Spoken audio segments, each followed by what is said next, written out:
អស់មកអញ្ចឹងពាក់ព័ន្ធជាមួយនឹងការរៀបលិខិតហ្នឹងម្សិលមិញគឺយើង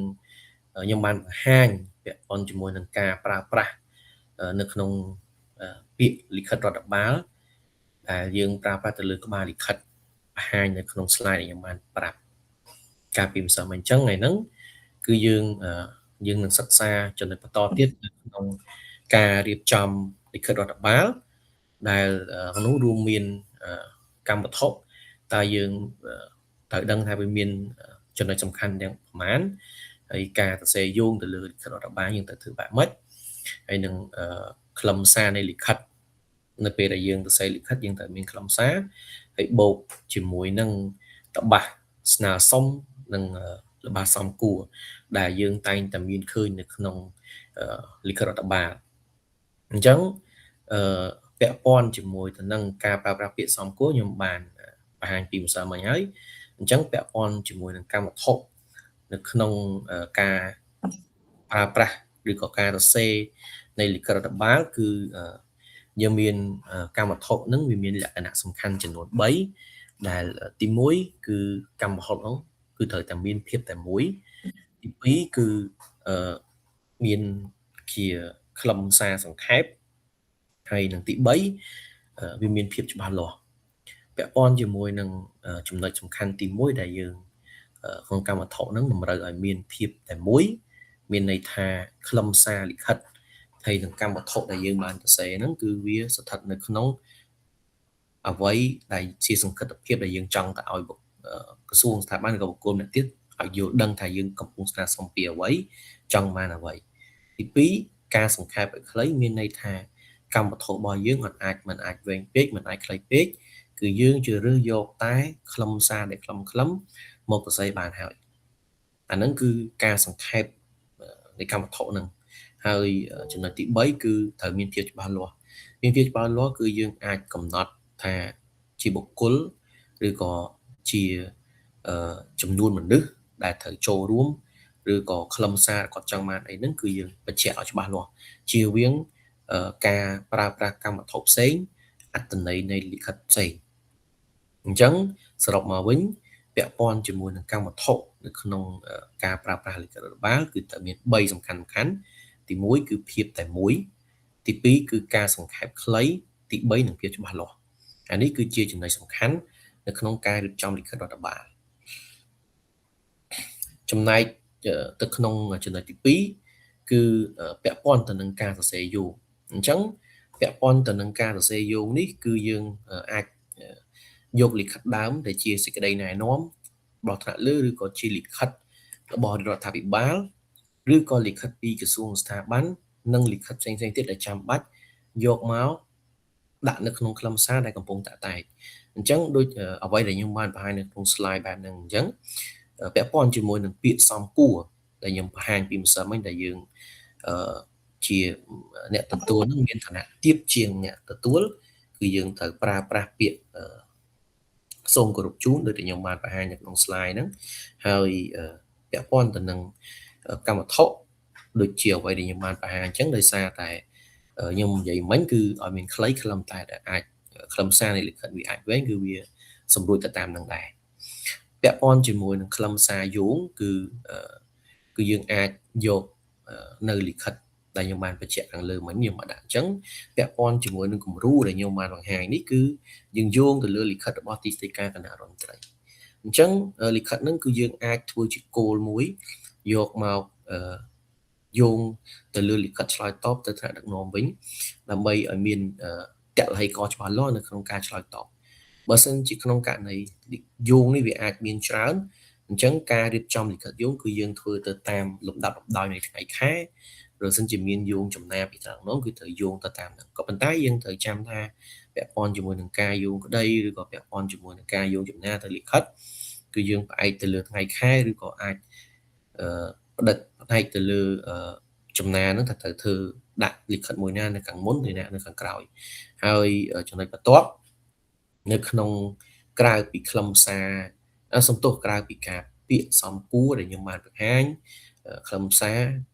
ជាកម្មវត្ថុឬក៏យោងហ្នឹងយើងមានពាក់ព័ន្ធជាមួយនឹងខ្លឹមសារមួយទៀតដែលនៅក្នុងការភ្ជាប់ជូន ក្រោយពីយើងបានសរសេរនៅចំណុចចំនួនខាងពីរខាងលើដែលពាក្យសំគួរកម្មវត្ថុនិយមហើយនោះ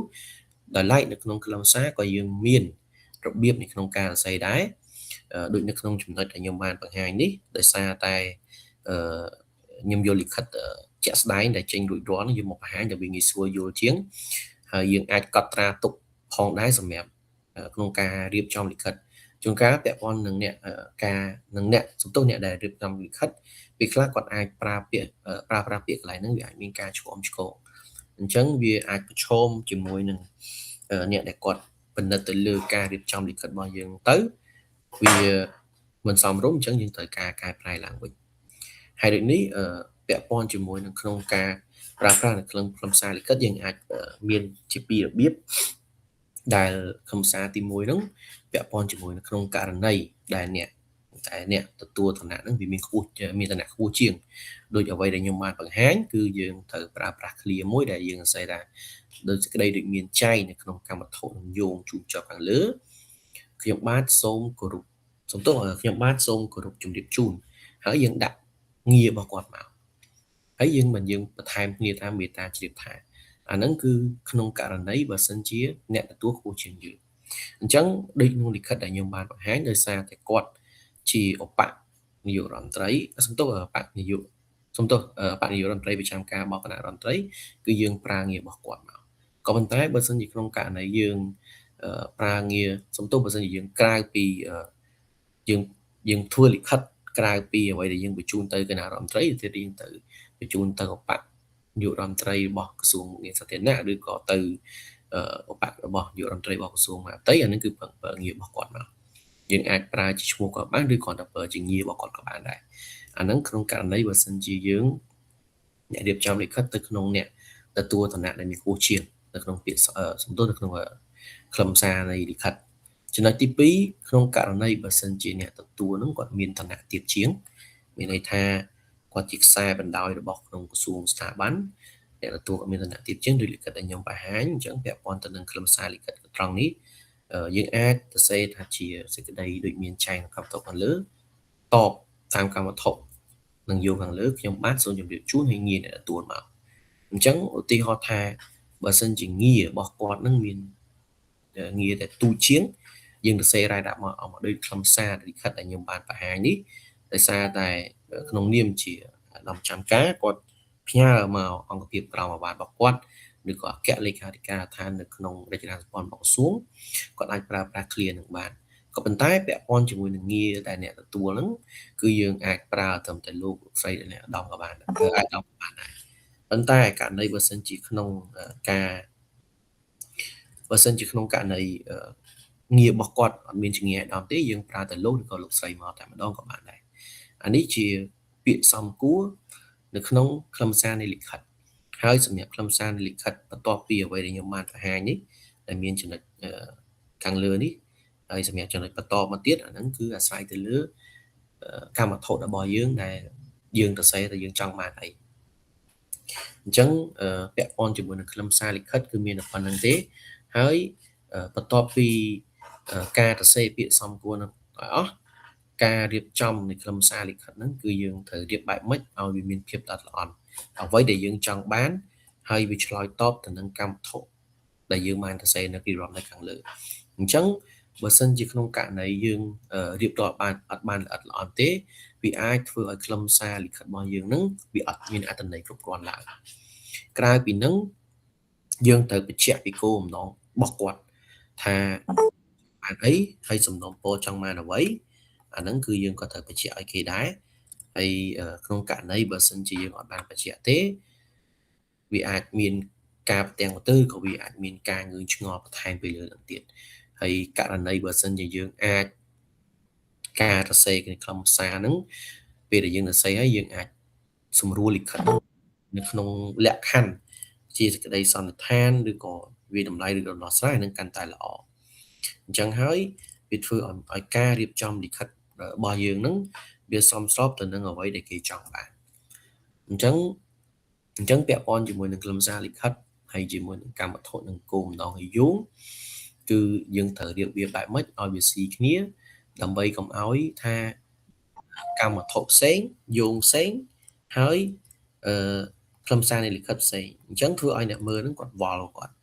អញ្ចឹងយើងអាចធ្វើអញ្ចឹងបានទេអញ្ចឹងរាល់អ្វីដែលយើងបាន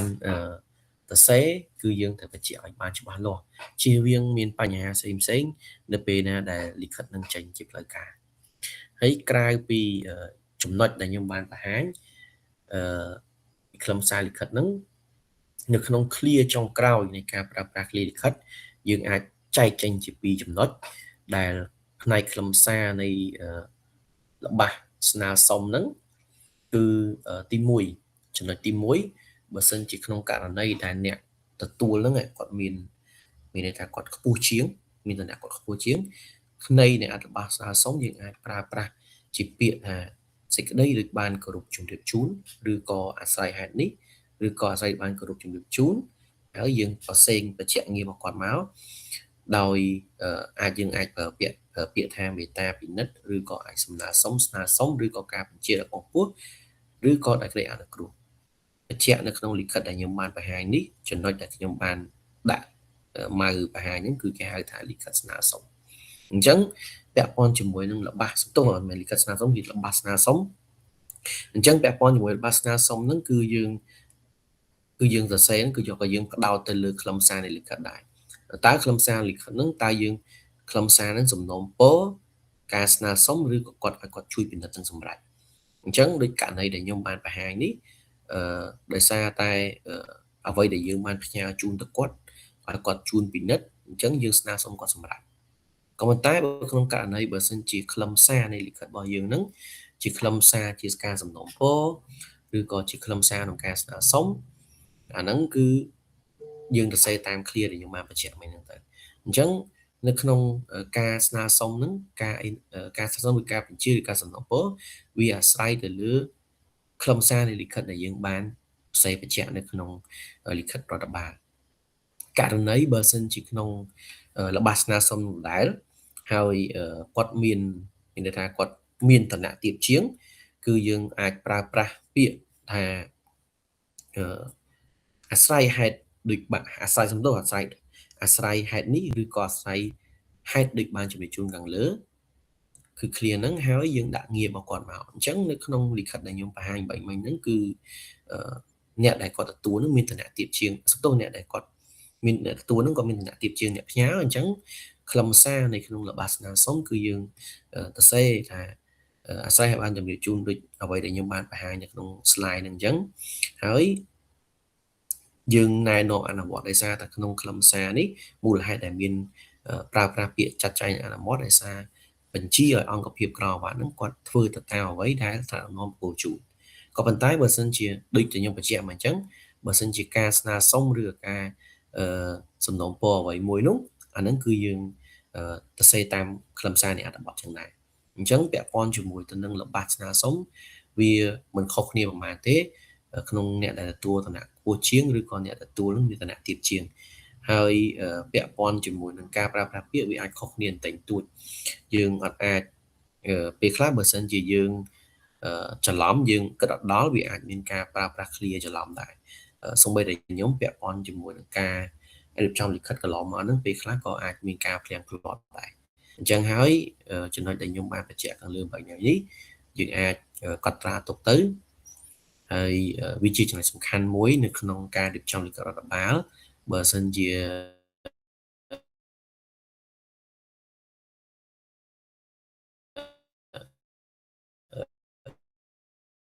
ការប្រើប្រាស់ clear អត់បាន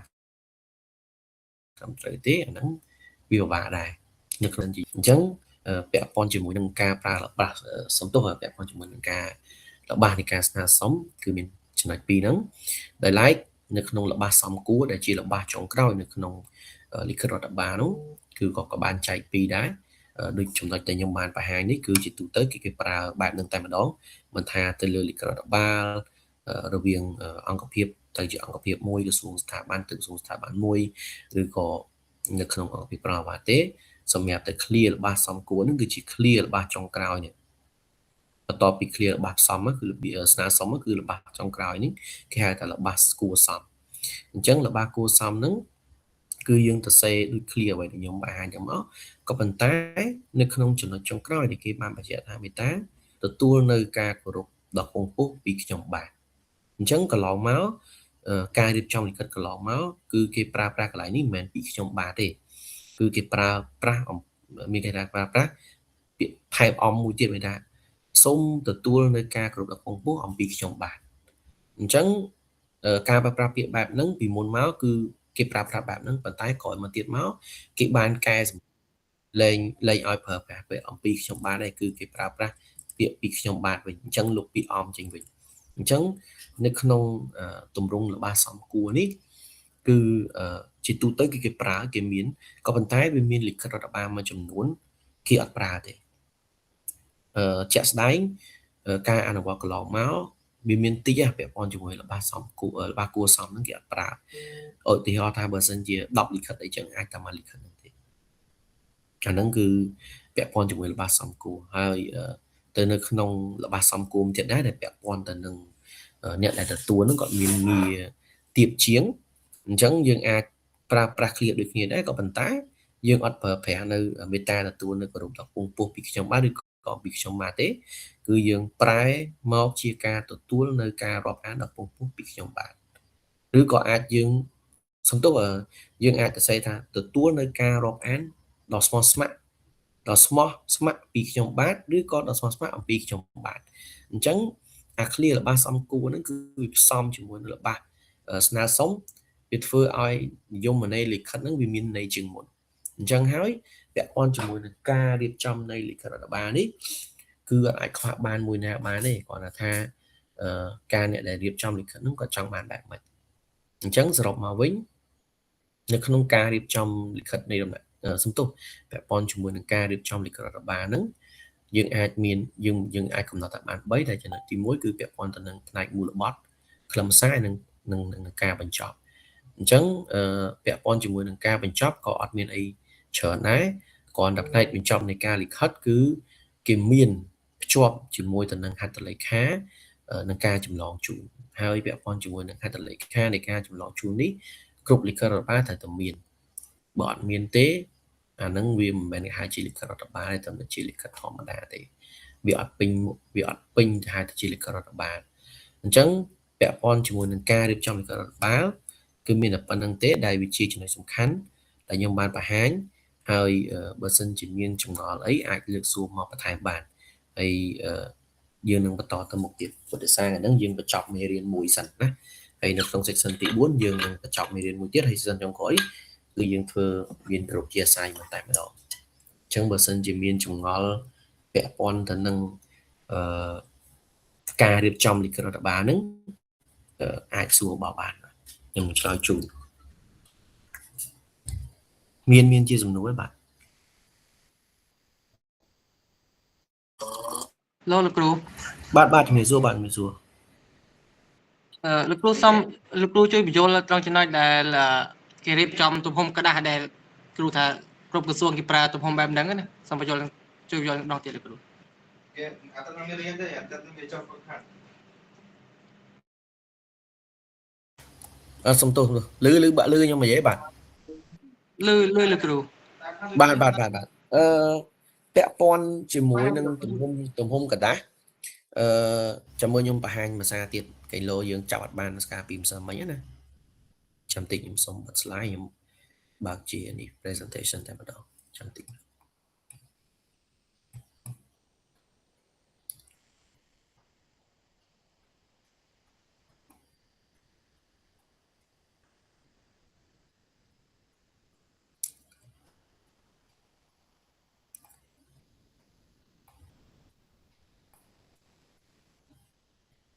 អញ្ចឹង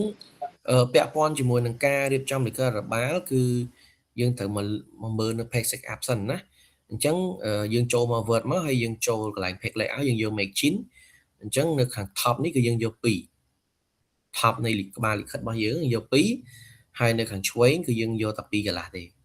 គឺបែបនេះយើងយកចេញមកយើងយក2កន្លះមកហើយ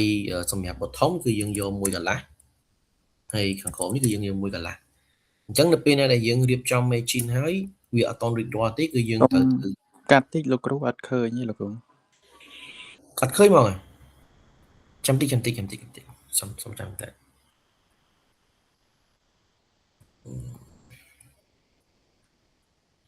để dân xe cho nên đó nó nghĩ sủa khơi chứ bài bà khơi nhông khơi như bạn khơi như lục rú khơi như ok chụp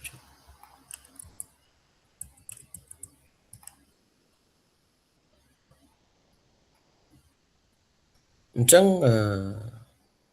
vẽ pon chỉ ngồi đằng vớt cứ không ca trong cái báo cái dân châu mà không tiền mất hay dân vô mày chín rồi dân châu custom á chẳng custom là bây giờ mày chín cái áo cứ cái áo dân top bottom right nó cứ có áo pi cái là thằng chẳng đâm bây ai standard lịch khách dân nó người điệp tay sát dân vô top nó pi máu rồi dân vô left nó pi pi cái lá bottom dân vô môi cái lá rồi nó right nó vô môi cái lá khơi nhung bà với bạn cái lưu screen tới khơi như lục rú ok chẳng tùm rúng gửi bạp nắng hơi dương trô máu dương trô vô pepper chẳng pepper tùm pepper sai ní cứ dương ọt vô chỉ letter đi nè dương vô chỉ letter thế cứ dương vô chỉ A4 chẳng tùm hôm lịch cả đá cứ dương set up hai năng hay sẽ toán đấy dân toán ở vậy để nhưng mà bà trẻ bẹp on mỗi tùm hôm lịch khất đó nè toàn là kêu toàn bà cứ tùm rúng bạp nắng cứ dương vô A4 của biết khác dương sẽ tầm mấy chín mình tay paper dương vô chứng vì chính mà letterហើយពាក់ព័ន្ធជាមួយនឹងការរៀបលិខិតនឹងផងដែរយើងកុំភ្លេចនៅក្នុងការ change font ណាអញ្ចឹងជួនកាលអ្នកខ្លះក៏អត់បាន change font ក៏អត់បានតម្លាក់មកទៅអញ្ចឹងវាអត់ធ្វើទៅវាអត់ស្អាតទេអញ្ចឹងពាក់ព័ន្ធទៅនឹង Apex layout ហ្នឹងគឺមានតែប៉ុណ្្នឹងទេហើយយើងត្រូវចាំថារាល់លិខិតរដ្ឋបាលដែលយើងបង្កើតថ្មីដោយខ្លួនឯងគឺយើងត្រូវទៅសេរីនៅក្នុង page margin សិនក៏ប៉ុន្តែបើសិនជាមានជាសោះហើយស្រាប់ហើយអាហ្នឹងអត់បញ្ហាទេណាគឺមានតែប៉ុណ្្នឹងទេពាក់ព័ន្ធទៅនឹងពាក់ព័ន្ធទៅនឹងការរៀបចំលិខិតសំទោសពាក់ព័ន្ធជាមួយនឹងការរៀបចំ page setup ហើយយើងមានចងល់អីផ្សេងទៀតទេបាទ លោកគ្រូចំពោះ font ដែលគេប្រើ standard និងគេប្រើ font អីពាក់ព័ន្ធជាមួយនឹង font standard វាអាស្រ័យទៅតាមក្រសួងស្ថាប័នក្រសួងខ្លះទៅគាត់ប្រើជា font CMYS សៀមរាបហើយពាក់ព័ន្ធទៅនឹង font ខ្លះទៀតគេអាចប្រើជាបាត់ដំបងអូតូឬជាបាត់ដំបងហើយមានតែក្រសួងសេដ្ឋកិច្ចហិរញ្ញវត្ថុទេដែលគាត់បង្កើត font ខ្លួនឯង font គាត់គឺខុសគ្នាអត់ដូច font ដែលយើងប្រើប្រាស់បច្ចុប្បន្នទេហើយពាក់ព័ន្ធទៅនឹងលិខិតបញ្ចេញទៅក្រៅក្រសួងក៏ទៀតដែរបើទៅក្នុងដូចក្រសួងខ្ញុំក្រសួងកសិកម្មគឺការប្រើប្រាស់លិខិតហ្នឹងគឺប្រើប្រាស់លិខិតជាលិខិតសំទោសមិនជាលិខិតទេជា font ហ្នឹងគឺប្រើ font បាត់ដំបងឬក៏បាត់ដំបងអូតូនឹងឯងពាក់ព័ន្ធជាមួយនឹង font ហ្នឹងណាតែក្រសួងខ្លះទៀតគាត់ប្រើបាត់ដំបងសំទោសគាត់ប្រើសៀមរាបអញ្ចឹងការប្រើប្រាស់លិខិតនៅក្នុងផ្ទៃក្នុងក្រសួងវាអាស្រ័យទៅលើថ្នាក់ដឹកនាំឬក៏អាចជាថ្នាក់ដឹកនាំគាត់ចេញជាសេចក្តីណែនាំមួយថាការប្រើប្រាស់អក្សរនៅក្នុងទីស្តីការរបស់គាត់ក្នុងក្រសួងរបស់គាត់ហ្នឹងគាត់ប្រើ font អីគេអញ្ចឹងពាក់ព័ន្ធជាមួយនឹងកម្រិតអីផ្សេងយើងចេះនៅពាក់ព័ន្ធមួយកម្រិតនៅក្នុងការកម្រិតមើលឲ្យលិខិតរបស់យើងនឹងវាស្អាតណាគ្រូបញ្យល់បន្ថែមអាកម្រិតឯហ្នឹងកម្រិតបន្ថែមយើងអាចអញ្ចឹងខ្ញុំនឹងបញ្យល់បន្ថែមណាពាក់ព័ន្ធទៅនឹងកម្រិតសពាក់ព័ន្ធជាមួយតម្រឹមបើយើងនិយាយអំពីតម្រឹមនៅក្នុងការប្រើប្រាស់លិខិតរដ្ឋបាលមានន័យថាទំហំអក្សរកម្រិតអក្សរនេះកម្រិតអក្សរដែលខ្ញុំបានបង្ហាញនេះគឺយើងយកមួយយើងចូលទៅក្នុង page ដែរប៉ុន្តែយើងយកតែមួយទេណាអញ្ចឹងជាមួយខ្ញុំនឹងបង្ហាញជាក់ស្ដែងតែម្ដងដើម្បីឲ្យងាយស្រួលយល់មកឲ្យបាទរៀបចំខ្លួនឯងបានណា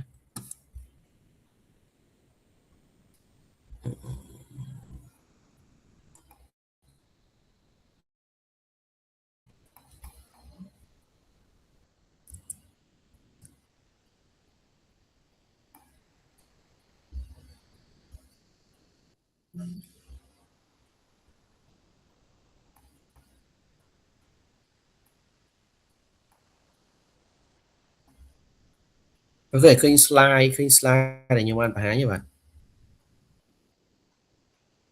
Hello ឃើញ slide ដែលខ្ញុំបានបង្ហាញទេ screen word ឃើញទេបាទ ឃើញលោកគ្រូឃើញ អូខេពាក់ព័ន្ធជាមួយនឹងគម្លាតលិខិតឥឡូវឧទាហរណ៍ថាឥឡូវយើងធ្វើលិខិតមួយអូខេឥឡូវខ្ញុំសុំវាយ copy តែម្ដងទៅ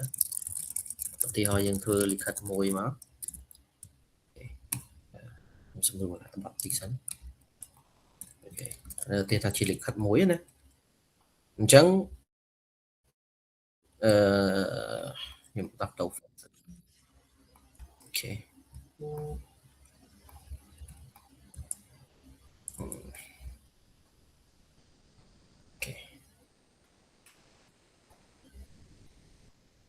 អូខេអញ្ចឹងឧទាហរណ៍ថាឥឡូវយើងមានអត្ថបទមួយ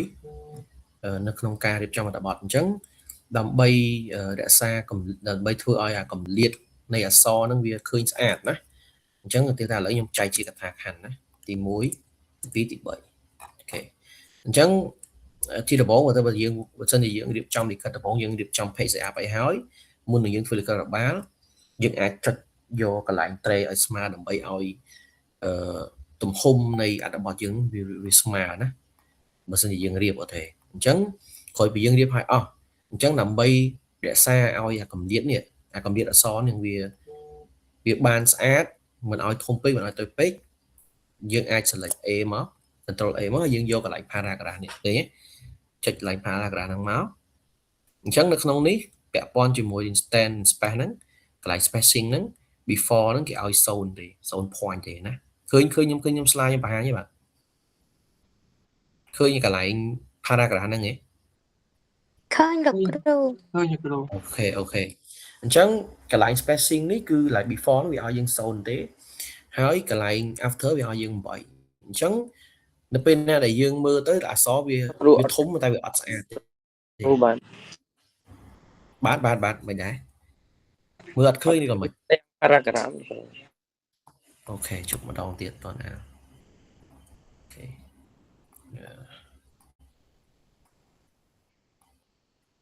មើលឃើញឥឡូវមើលឃើញទេបាទ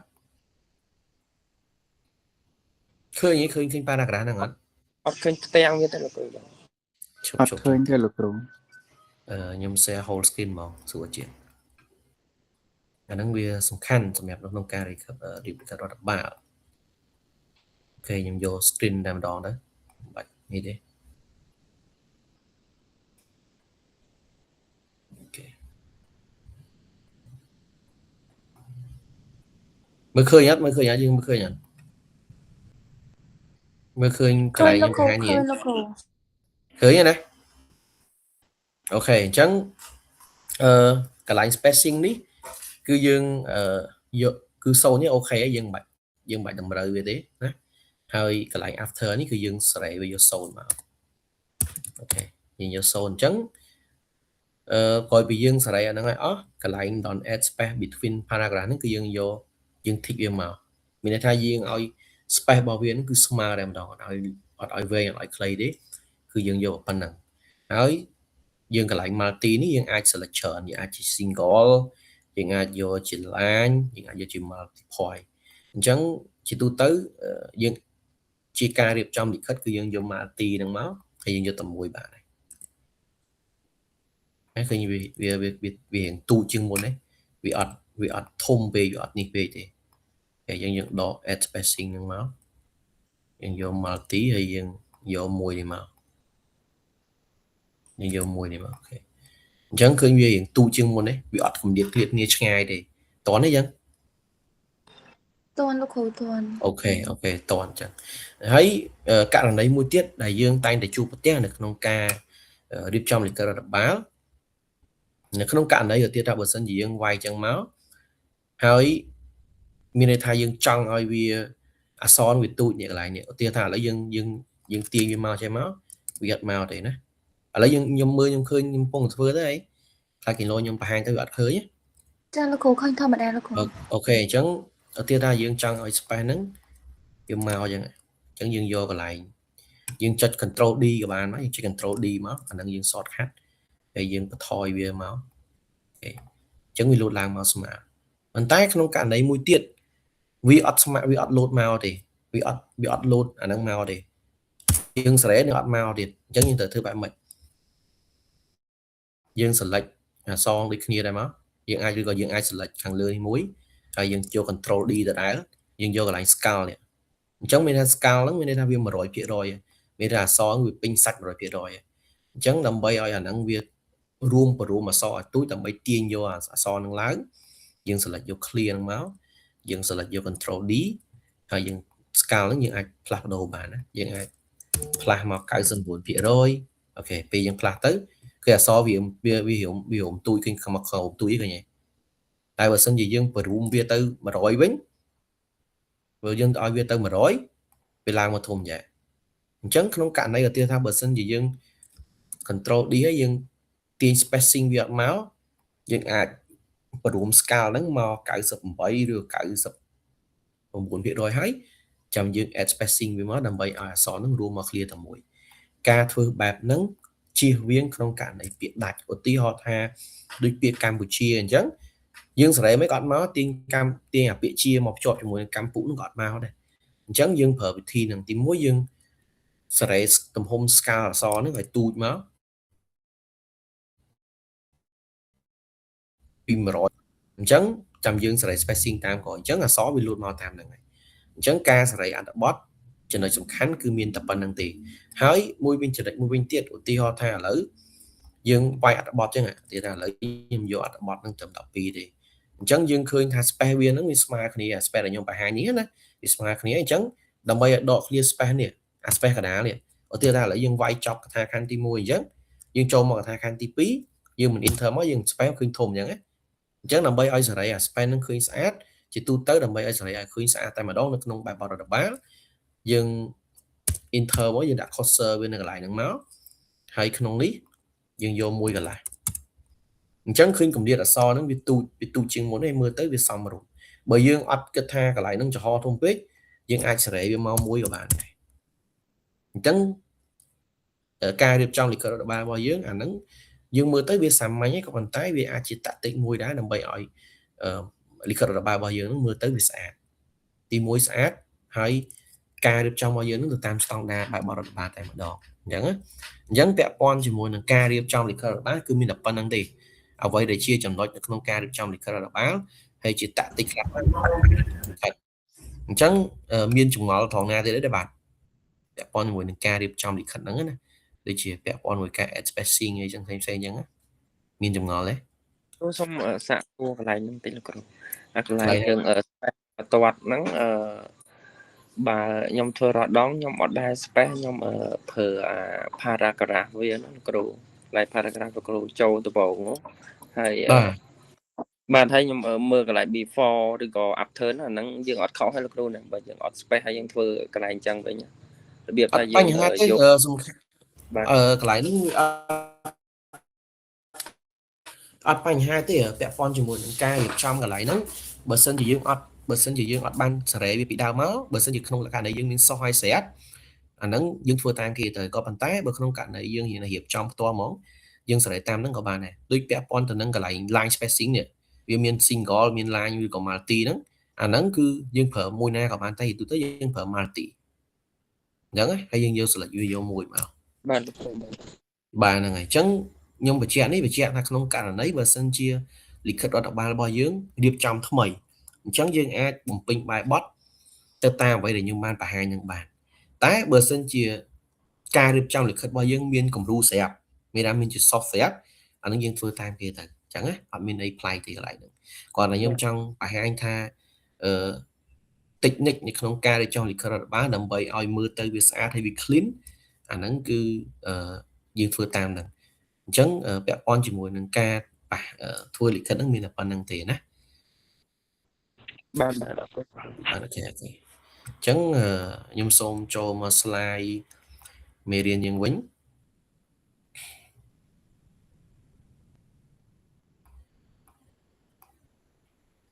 អូខេឃើញ slide មានទេបាទឃើញ slide មានហ្នឹងហ៎ បាទលោកគ្រូឃើញ អូខេអញ្ចឹងពាក់ព័ន្ធទៅនឹងការរៀបចំលិខិតហ្នឹងគឺមានតែប៉ុណ្្នឹងទេដែលចំណុចទី1ហ្នឹងដែលខ្ញុំបង្ហាញគឺពាក់ព័ន្ធជាមួយនឹងពាក្យសំគួរអូខេដែលយើងប្រើនៅក្នុងលើក្បាលលិខិតទី2ពាក់ព័ន្ធជាមួយនឹងការសរសេរផ្នែកមូលបទដែលមានកម្មវត្ថុមានយោងឬក៏មានជួបភ្ជាប់ហើយនៅខ្លឹមសាររបស់បទហើយពាក់ព័ន្ធទៅនឹងល្បះស្នើសុំនិងពាក្យសំគួរអញ្ចឹងនៅក្នុងការរៀបចំបែបបទលិខិតរដ្ឋបាលគឺមានតែប៉ុណ្្នឹងទេអាហ្នឹងគឺជាចំណុចសំខាន់ដែលយើងត្រូវដឹងហើយសម្រាប់ខ្លឹមសារគឺអាស្រ័យទៅលើកម្មវត្ថុដែលយើងបានបញ្ជាក់ដែលគេចង់បានហ្នឹងដូចអ្វីដែលខ្ញុំធ្វើអញ្ចឹងហើយអ្វីដែលបានលើកឡើងមកហ្នឹងដូចជាលិខិតនេះដែលខ្ញុំបានធ្វើអានេះជាលិខិតដែលខ្ញុំបានធ្វើខ្លួនឯងអញ្ចឹងដើម្បីឲ្យមានភាព clean បែបហ្នឹងគឺយើងត្រូវរៀបចំទៅតាមបែបបទរដ្ឋបាលហើយបើសិនជាចង់បានទម្រង់លិខិតបែបហ្នឹងក៏ខ្ញុំមានដែរបើចង់បានខ្ញុំតម្លាក់ចូលទៅក្នុងTelegram ដើម្បីយកលិខិតហ្នឹងជាគំរូទៅឬក៏អាចយើងយកលិខិតទៅឆ្នៃអីទៀតក៏បានដែរអត់បញ្ហាទេអញ្ចឹងពាក់ព័ន្ធជាមួយនឹងដាក់សួរបន្ថែមទៀតលោកគ្រូអធិស្ឋាន បាទឲ្យសួរបានតែខ្ញុំចូលមកអត់ទាន់មានកន្លែងជូនភ្ជាប់លោកគ្រូខ្ញុំឃើញលិខិតខ្លះអត់មានជូនភ្ជាប់លិខិតខ្លះមានហ្នឹងអាស្រ័យទៅលើអីគេដែរលោកគ្រូអូខេពាក់ព័ន្ធជាមួយនឹងការជូនភ្ជាប់ពាក់ព័ន្ធទៅនឹងកន្លែងអត់មានគឺវាអាស្រ័យទៅលើសំណុំលិខិតឯកសារជាទូទៅការជូនភ្ជាប់នឹងវាអាចជារបាយការណ៍វាអាចជាលិខិតដែលខ្ញុំបានបង្ហាញហ្នឹងឬក៏ជាចំណុចសំខាន់ដែលយើងអត់អាចខ្វះបាននៅកន្លែងឯកសារជូនភ្ជាប់ហ្នឹងទៅជាគម្រោងធ្វើច្បាប់ផែនការអីមួយឬក៏ពាក់ព័ន្ធរបាយការណ៍មួយហ្នឹងត្រូវជូនភ្ជាប់ហើយក៏ប៉ុន្តែដូចជាពាក់ព័ន្ធទៅនឹងការផ្ដល់មតិឬក៏ពាក់ព័ន្ធត្រឹមតែការពាក្យស្នើសុំអីធម្មតាអានឹងយើងបានជូនភ្ជាប់ក៏បានដែរវាអាស្រ័យទៅលើប្រភេទលិខិតដែលយើងបានធ្វើតែបើសិនជាសំណុំឯកសារផ្ដល់ជាមតិគម្រោងផែនការឬក៏ជាការរៀបចំបទដ្ឋានតយុត្តអីផ្សេងអាហ្នឹងគឺត្រូវតែមានដែរអាការជូនភ្ជាប់ហ្នឹងអញ្ចឹងកន្លែងហ្នឹងវាអាស្រ័យទៅលើលិខិតដែរណាពាក់ព័ន្ធជាមួយការជូនភ្ជាប់ហ្នឹងពេលខ្លះយើងអត់បាច់ចាំបាច់ប្រើក៏បានដែរតែបើឯកសារខ្លះគឺត្រូវចាំបាច់ប្រើតែម្ដងហ្នឹងគឺមានប៉ុណ្្នឹងឧទាហរណ៍បញ្ជាក់ទីលោកគ្រូខ្លាចខ្ញុំយល់ច្រឡំឧទាហរណ៍ថាអង្គភាពកនក្នុងស្នើសេចក្តីសម្រេចអីចឹងទៅចំពោះអង្គភាពគាត់ផ្ទាល់ស្នើទៅធម្មក្រសួងចឹងទៅអញ្ចឹងគាត់រៀបចំសេចក្តីព្រៀងសេចក្តីសម្រេចឬក៏ប្រកាសនឹងឡើងមកអញ្ចឹងយើងគាត់ត្រូវជូនភ្ជាប់ឯងត្រូវលោកគ្រូ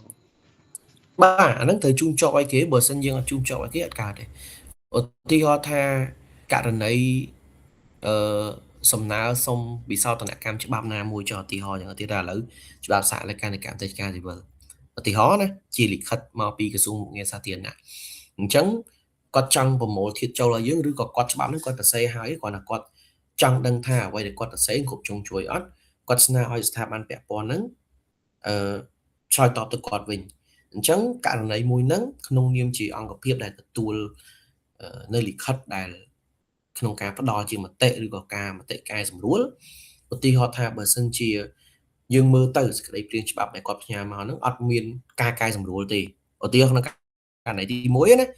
អញ្ចឹងបើអត់មានការកែសម្រួលទេយើងគ្រាន់តែធ្វើជាកម្មវត្ថុ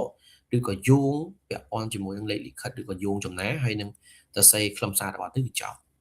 យើងបាច់ជួបជាប់ទេក៏ប៉ុន្តែក្នុងករណីបើសិនជាយើងមើលឃើញថាលិខិតហ្នឹងឬក៏ច្បាប់ហ្នឹងដែលយើងមានចង់កែសម្រួលឬក៏ចង់បំពេញបន្ថែមអាហ្នឹងគឺយើងត្រូវធ្វើជូនជាប់ទៅគាត់ថាក្នុងនាមយើងជាក្រសួងស្ថាប័នពេលដែលយើងក្រោយពិនិត្យសេចក្តីព្រាងច្បាប់ហ្នឹងហើយ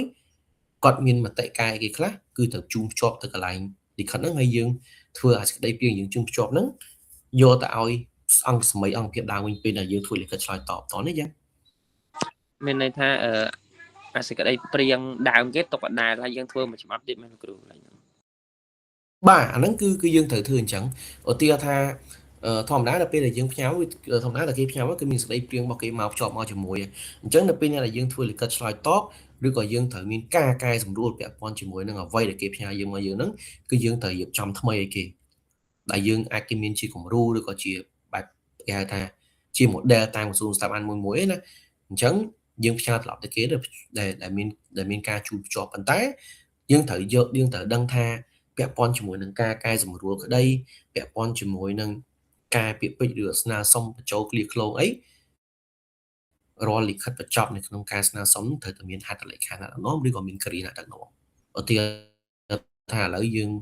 សុំកែប្រែមាត្រាអត្ថន័យឬក៏បន្ថែមពាក្យមាត្រា1ឬក៏មាត្រា2នៅក្នុងសេចក្តីព្រាងច្បាប់ហ្នឹងយើងកែប្រែបែបម៉េចឬក៏យើងសំណូមពរបែបម៉េចពេលដែលយើងធ្វើហើយយើងមានគ្រាទាំងថ្នាក់ដឹកនាំអ្នកដែលធ្វើអ្នកដែលគាត់ត្រូវបញ្ជូនលិខិតទៅវិញដែលត្រូវជាងទៅភ្ជាប់ជាមួយលិខិតទៅវិញជូនទៅក្រសួងដើមវិញថាក្រោយពីយើងបានទទួលលិខិតហ្នឹងយើងពិនិត្យទៅលើស្តីប្រាប់ហើយក្រសួងរបស់យើងហ្នឹងមានគេខាយគេខ្លះអញ្ចឹងអាជូនភ្ជាប់ហ្នឹងគឺយើងទៅធ្វើតម្រង់បែបហ្នឹងតែបើយើងអត់មានការកែសម្រួលទេយើងមិនចាំធ្វើជូនភ្ជាប់ទេតោះនេះយ៉ាងតែប៉ុន្តែករណីខុសគ្នាបើសិនជាយើងមានន័យថា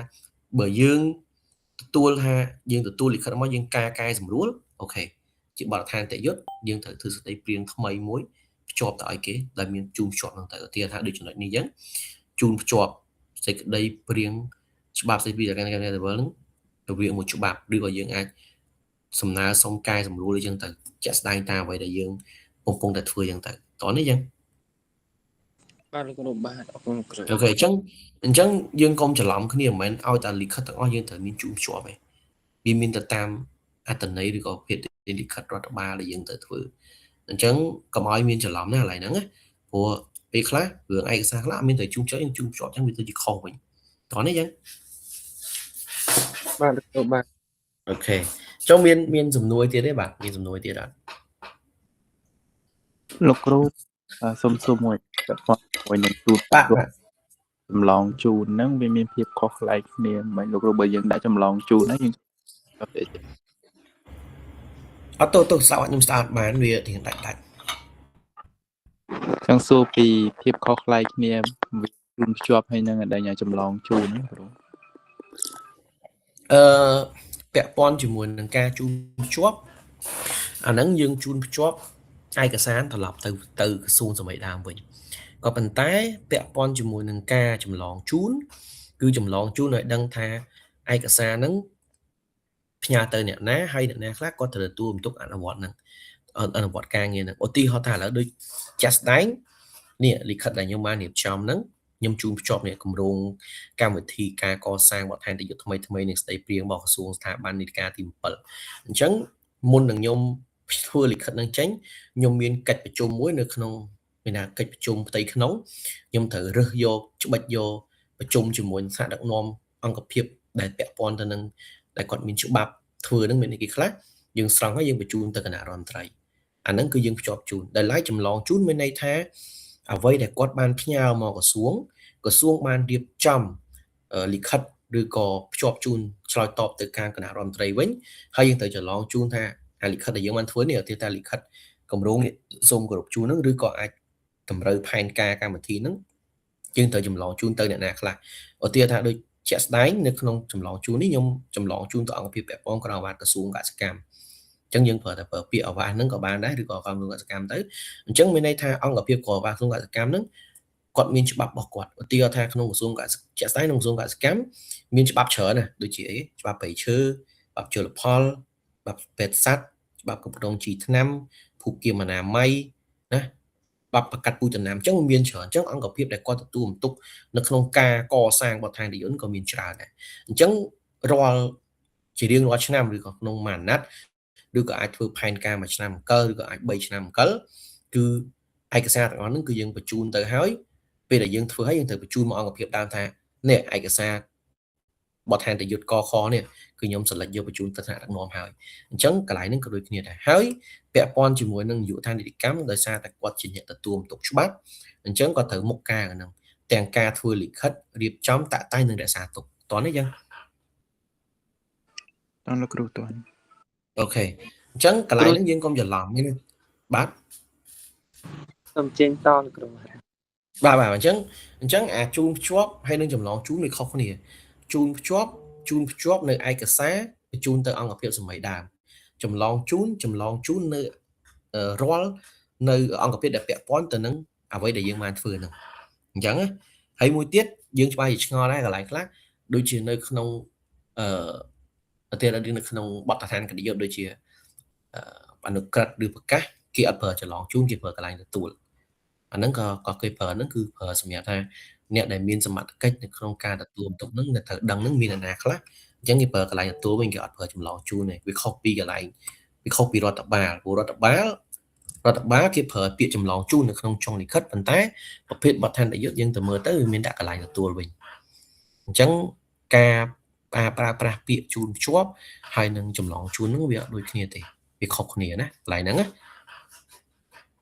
អញ្ចឹងលោកគ្រូសូមសួរបញ្ជាក់បន្ថែមបន្តិចមកខ្ញុំអត់សូវតន់កន្លែងពាក់ព័ន្ធមួយចម្លងជូនហើយនឹងកន្លែងទទួលលោកគ្រូក៏មានន័យថាកន្លែងទទួលសម្រាប់លិខិតបទដ្ឋានគតិយុត្តហើយចម្លងជូនសម្រាប់លិខិតរដ្ឋបាលត្រូវទេលោកគ្រូ បាទព្រោះយើងមើលទៅជាក់ស្ដែងនៅក្នុងការក្នុងលិខិតបទដ្ឋានយុត្តដូចជាអនុក្រឹត្យអីគេប្រើពាក្យកន្លែងទទួលដែរគេអត់ដែលប្រើពាក្យចម្លងជូនទេអញ្ចឹងណាអញ្ចឹងពីរហ្នឹងវាខុសគ្នាចម្លងជូនយើងអាចនិយាយបានថាគឺការប្រើប្រាស់ទៅក្នុងលិខិតរដ្ឋបាលចម្លងជូនមិនថាចម្លងជូនអង្គភាពឬយ៉ាងណាទេក៏ប៉ុន្តែបើកន្លែងទទួលគឺយើងអាចប្រើប្រាស់ទៅលើលិខិតបទដ្ឋានគតិយុត្តមិនថាដូចជាសារាចរដូចជាសារាចរណែនាំរបស់អន្តរក្រសួងអីផ្សេងអីហ្នឹងអាហ្នឹងក៏អាចត្រូវប្រើពាក្យថាកន្លែងសំទោសកន្លែងក៏អាចយើងប្រើពាក្យគេហៅថាកន្លែងទទួលដែរដើម្បីតកល់ឯកសារហ្នឹងអញ្ចឹងណាឧទាហរណ៍ថាដូចអនុក្រឹត្យសំទោសអនុក្រឹត្យអីហ្នឹងផ្សេងហ្នឹងដោយប្រកាសហ្នឹងពេលដែលយើងធ្វើយើងត្រូវដាក់កន្លែងទទួលដើម្បីរុញចូលក្នុងពាក្យក្រឹត្យរបស់សំទោសរុញទៅគណៈរដ្ឋមន្ត្រីដើម្បីឲ្យគាត់តកល់ជាឯកសារក្នុងរាជកិច្ចត្រូវអីចឹងត្រូវអត់ព្រោះយើងធ្លាប់ឃើញរាជកិច្ចហ្នឹងគឺផ្ដុំប្រមូលនៅរដ្ឋាភិបាលបទដ្ឋានគតិយុត្តតែគាត់ថាបើយើងទៅមើលអារាជកិច្ចហ្នឹងវាពិបាកបន្តិចបើអ្នកអត់ចេះមើលអត់ចេះតាមដានព្រោះហ្នឹងវាចេញតាមត្រីមាសតាមឆមាសមិនគេនោះអញ្ចឹងឡើងតទៅខាងគណៈរដ្ឋមន្ត្រីមកគេដឹងរបៀបតកល់ឯកសារហ្នឹងអញ្ចឹងពាក់ព័ន្ធជាមួយនឹងចម្លងជូនហើយនឹងកន្លែងទួនខុសគ្នាហើយចម្លងជូនជឿនជាន់ខុសគ្នាដែរការប្រើប្រាស់នៅក្នុងលិខិតរដ្ឋបាលមានតែប៉ុណ្្នឹងតោះនេះបាទហ្នឹងមានសំណួរអីផ្សេងក្រៅពីហ្នឹងទេបាទមានជាសំណួរផ្សេងក្រៅពីហ្នឹងអត់បើអត់មានទេយើងតទៅមេរៀនយើងបន្តទៀតទៅចំណុចបន្តទៀតមានជាសំណួរអីទេបាទលោកគ្រូអត់ខ្ញុំចូលក្រោយគេអត់តាមអត់តាន់លោកគ្រូអត់ទៅសិនលោកគ្រូធ្វើមកដល់អត់គាត់លោកគ្រូបាទអញ្ចឹងខ្ញុំសូមតទៅចំណុចបន្តហើយណាអញ្ចឹងចំណុចបន្ទាប់នៅក្នុងការរដ្ឋបាលហ្នឹងគឺពាក់ព័ន្ធជាមួយនឹងការទំនាក់ទំនងហ្នឹងវាមានសារៈសំខាន់ណាស់នៅក្នុងការតាក់ទងនេះទៅវិញទៅមកអញ្ចឹងពាក់ព័ន្ធជាមួយនឹងការទំនាក់ទំនងហ្នឹងយើងអាចមើលឃើញជា3រូបភាពទី1ពាក់ព័ន្ធទៅនឹងការប្រើប្រាស់ពាក្យសម្ដីកាយវិការសំដៅពាក់ព័ន្ធជាមួយនឹងការប្រើប្រាស់ពាក្យសម្ដីការនិយាយនៅពេលដែលយើង communicate ជាមួយនរណាម្នាក់ឬក៏ជាមួយអ្នកដឹកនាំឬក៏ជាមួយក្នុងអង្គប្រជុំអីយ៉ាងទៅទី2យើងពាក់ព័ន្ធទៅនឹងភាសាកាយវិការទី3ពាក់ព័ន្ធទៅនឹងលិខិតរដ្ឋបាលអញ្ចឹងនៅក្នុងការប្រើប្រាស់ពាក្យសម្ដីពាក្យនិយាយស្ដីથઈមិនថានៅក្នុងទំនាក់ទំនងគ្រួសារចំណងមិត្តភាពស្នេហាឬក៏ចំណងការងារទេការប្រើប្រាស់គឺយើងប្រើឲ្យមានខ្លឹមសារអត្ថន័យត្រឹមត្រូវតែបើសិនជាយើងនិយាយនៅក្នុងន័យជាការងារគឺយើងត្រូវតែមានទំនាក់ទំនងល្អជាមួយថ្នាក់ដឹកនាំឬក៏មន្ត្រីឬក៏ថ្នាក់ដឹកនាំក្នុងអាវ៉ាតហើយលើពីហ្នឹងសិល្បៈនៃការប្រើប្រាស់ពាក្យពេចន៍ក៏យើងនិយាយឲ្យបានសមស្របដែរឧទាហរណ៍ថាពាក់ព័ន្ធទៅយើងបើសិនជាយើងនិយាយនៅក្នុងជួបជាមួយថ្នាក់ដឹកនាំយើងត្រូវប្រើប្រាស់ការនិយាយបែបម៉េចពាក្យសង្គមបែបម៉េចជាមួយថ្នាក់ដឹកនាំជាមួយព្រះសង្ឃទៅប្រើសង្ឃស័ព្ទបែបម៉េចជាមួយព្រះមហាក្សត្រទៅប្រើរាជស័ព្ទបែបម៉េចអាហ្នឹងគឺយើងត្រូវប្រើទៅតាមកលៈទេសៈដែលយើងកំពុងតែស្ថិតនៅអញ្ចឹងការប្រើប្រាស់ភាសាការប្រើប្រាស់សំឡេងហ្នឹងវាមានសារៈសំខាន់ណាស់ព្រោះកាលពេលខ្លះពេលដែលយើងនិយាយទៅក៏និយាយមកគេដឹងថាយើងជាមនុស្សបែបម៉េចក៏ថាបានដែរជាតាមរយៈការនិយាយស្ដីហ្នឹងអញ្ចឹងពាក់ព័ន្ធជាមួយនឹងការនិយាយស្ដីហ្នឹងវាត្រូវតែមានការប្រុងប្រយ័ត្នមែនទែនមិនថានៅក្នុងការងារមិនថានៅក្នុងកលៈទេសៈណាមួយទេអញ្ចឹងការប្រើប្រាស់ពាក្យពេចន៍ពាក្យសម្ដីហ្នឹងគឺវាមានសារៈសំខាន់ណាស់ហើយចូលទៅដល់ទី2ពាក់ព័ន្ធទៅនឹងកាយវិការសញ្ញាកាយវិការដែលយើងមើលឃើញថា បើនៅក្នុងកំ pl ដែលយើងបានមើលដូចកំ pl សាក់ឡូគាត់អត់និយាយទេតែគាត់ប្រើកាយវិការអញ្ចឹងកាយវិការពេលខ្លះគាត់ធ្វើឲ្យមនុស្សសោចឧទាហរណ៍ថាឥឡូវដូចជាភាសាដូចមនុស្សកដែលគាត់បាត់បង់សម្បទាអញ្ចឹងគាត់ប្រើការមិនថានៅក្នុងការជជែកគ្នាអីទេគាត់ប្រើប្រាស់ភាសាដូចជាកាយវិការជាដើមមួយវិញទៀតពាក់ព័ន្ធជាមួយនឹងកាយវិការរបស់ថ្នាក់ដឹកនាំក៏យើងធ្លាប់ឃើញដែរជួនកាលគាត់អត់អាច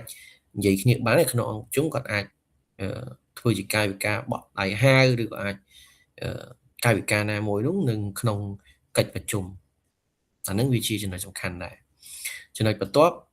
ពាក់ព័ន្ធជាមួយនឹងការប្រើកាយវិការនៅក្នុងការងារដូចជាtrongការចរផ្សេងៗគឺភាគច្រើនគាត់ប្រើតែកញ្ចែឬកាយវិការបក់ដៃបក់អីមកទេអញ្ចឹងអាហ្នឹងភាសាកាយវិការហ្នឹងគឺដូចគ្នាដែរគឺប្រើទៅតាមលក្ខណៈទៅតាមប្រភេទនៃការងាររបស់យើងមួយអញ្ចឹងវាអត់មានខុសប្លែកគ្នាទេពាក់ព័ន្ធជាមួយនឹងភាសាកាយវិការហ្នឹងចូលទៅដល់ចំណុចបន្ទាប់បើយើងនិយាយអំពីការប្រើប្រាស់លិខិតរដ្ឋបាលវារវាងរដ្ឋនិងរដ្ឋរវាងឯកជនអីជាដើមហ្នឹងគឺយើងអាចប្រើប្រាស់ជាអក្សរកាត់ដើម្បីងាយស្រួលការប្រើប្រាស់អក្សរកាត់ជាចំណុចសំខាន់មួយដែរក្នុងករណីបើសិនជាក្បាលលិខិតពេលរដ្ឋបាលគាត់អាចដឹងថា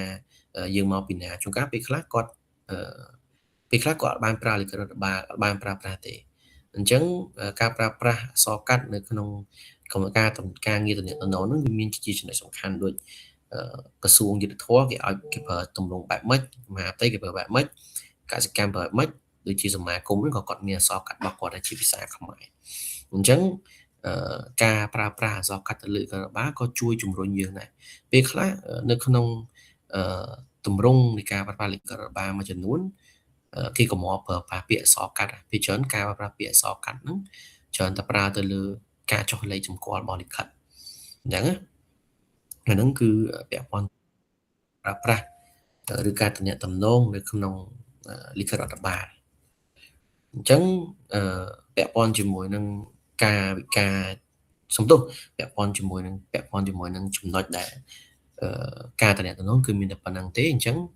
យើងចូលមកចំណុចចុច4ដែលពាក់ព័ន្ធជាមួយកិច្ចប្រជុំអញ្ចឹងយើងដឹងហើយថាកិច្ចប្រជុំគឺជាការប្រមូលផ្ដុំឬក៏ជាការពិភាក្សានៅក្នុងគោលបំណងច្បាស់លាស់ដើម្បីសម្រេចនៅគោលដៅបំណងទាំងឡាយទាំងអស់នៅក្នុងរបៀបវរៈដែលកិច្ចប្រជុំមួយអញ្ចឹងជាសំណួរត្រឡប់ទៅវិញ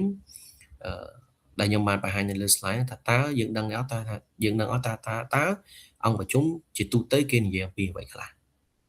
នៅក្នុងអង្គប្រជុំមួយមិនថាអង្គប្រជុំជាថ្នាក់ដឹកនាំក្រសួងធំឬក៏គណៈរដ្ឋមន្ត្រីជាទូទៅយើងដឹងអត់ថាតើអង្គប្រជុំភាគច្រើនគេប្រជុំនិយាយពីអីខ្លះដែរបាទជាការយល់ឃើញរបស់យើងជាការឆ្លងបទពិសោធន៍របស់យើងហ្នឹងតើយើងដឹងថាតើអង្គប្រជុំភាគច្រើនគេនិយាយអំពីអ្វីខ្លះអញ្ចឹងយើងអាចចូលរួមម្នាក់មួយចំណុចមកដើម្បីទៅតចំណុចទៀតនៅក្នុងពាក់ព័ន្ធមួយកិច្ចការងារប្រជុំដោយសារចំណុចប្រជុំនេះវាជាចំណុចសំខាន់ដូចគ្នានៅក្នុងការងាររដ្ឋបាលហើយអាសាយមិនរបស់យើងគឺពាក់ព័ន្ធជាមួយនឹងគេថាធ្វើកិច្ចប្រជុំត្រាប់ណាអញ្ចឹងហើយបាទខ្ញុំលើកចំណុចកិច្ចប្រជុំនឹងយកមកដាក់នៅក្នុងមេរៀនដែលយើងបានរៀនអញ្ចឹងអាចចូលជាយោបល់មកតើអង្គប្រជុំតើគេនិយាយអំពីអ្វីខ្លះជាទូទៅ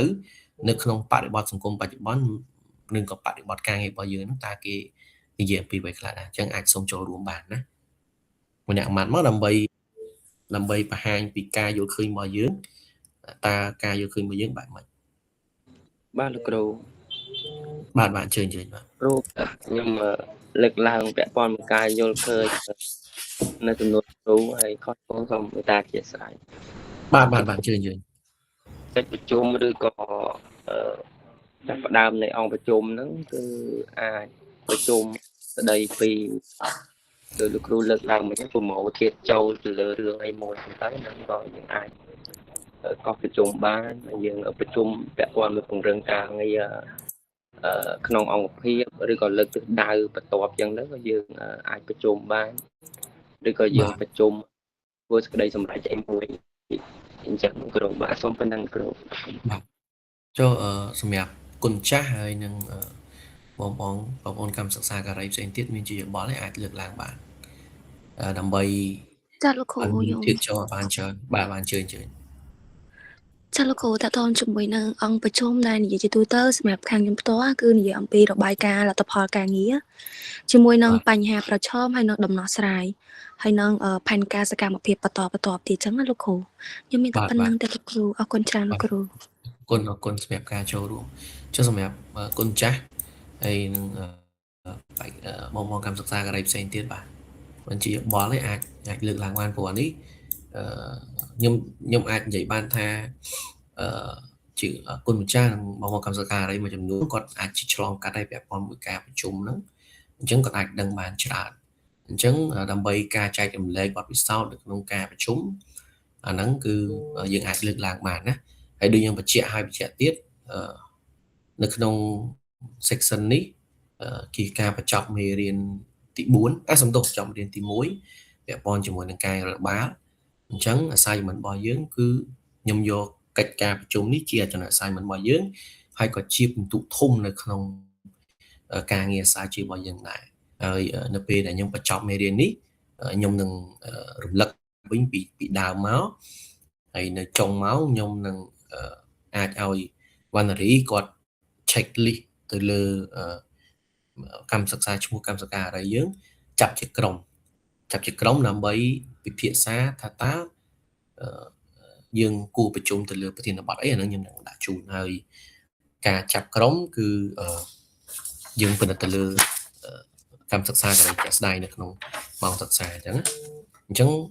អាចមានអីជាច្បល់បន្ថែមយើងគួរតែលើកឡើងមកព្រោះដោយសារការឆ្លងកាត់របស់យើងម្នាក់វាមានច្រើនអញ្ចឹងលើកជាយោបល់ដើម្បីជាចំណេះដឹងឬក៏ជាធាតុចូលបន្ថែមទៀតដើម្បីចែកជូនដល់បងប្អូនយើងនៅក្នុងវគ្គហ្នឹងដែរបាទអរគុណអញ្ចឹងមានអីបន្ថែមទៀតទេបាទពាក់ព័ន្ធជាមួយនឹងអង្គប្រជុំដែលខ្ញុំលើកជាសំណួរក្នុងចំណុចមួយនេះដែរបាទមានជាសំណួរឬក៏សំទោសមានជាការលើកឡើងបន្ថែមកាន់តែច្រើនកាន់តែល្អព្រោះខ្ញុំចង់ឲ្យមានការបញ្ចេញមតិយោបល់ដែរនៅក្នុងការរៀនរបស់យើងកុំឲ្យតែឯងវាបាក់មានទេបងមានអត់មានបើមានអាចលើកឡើងបានបាទ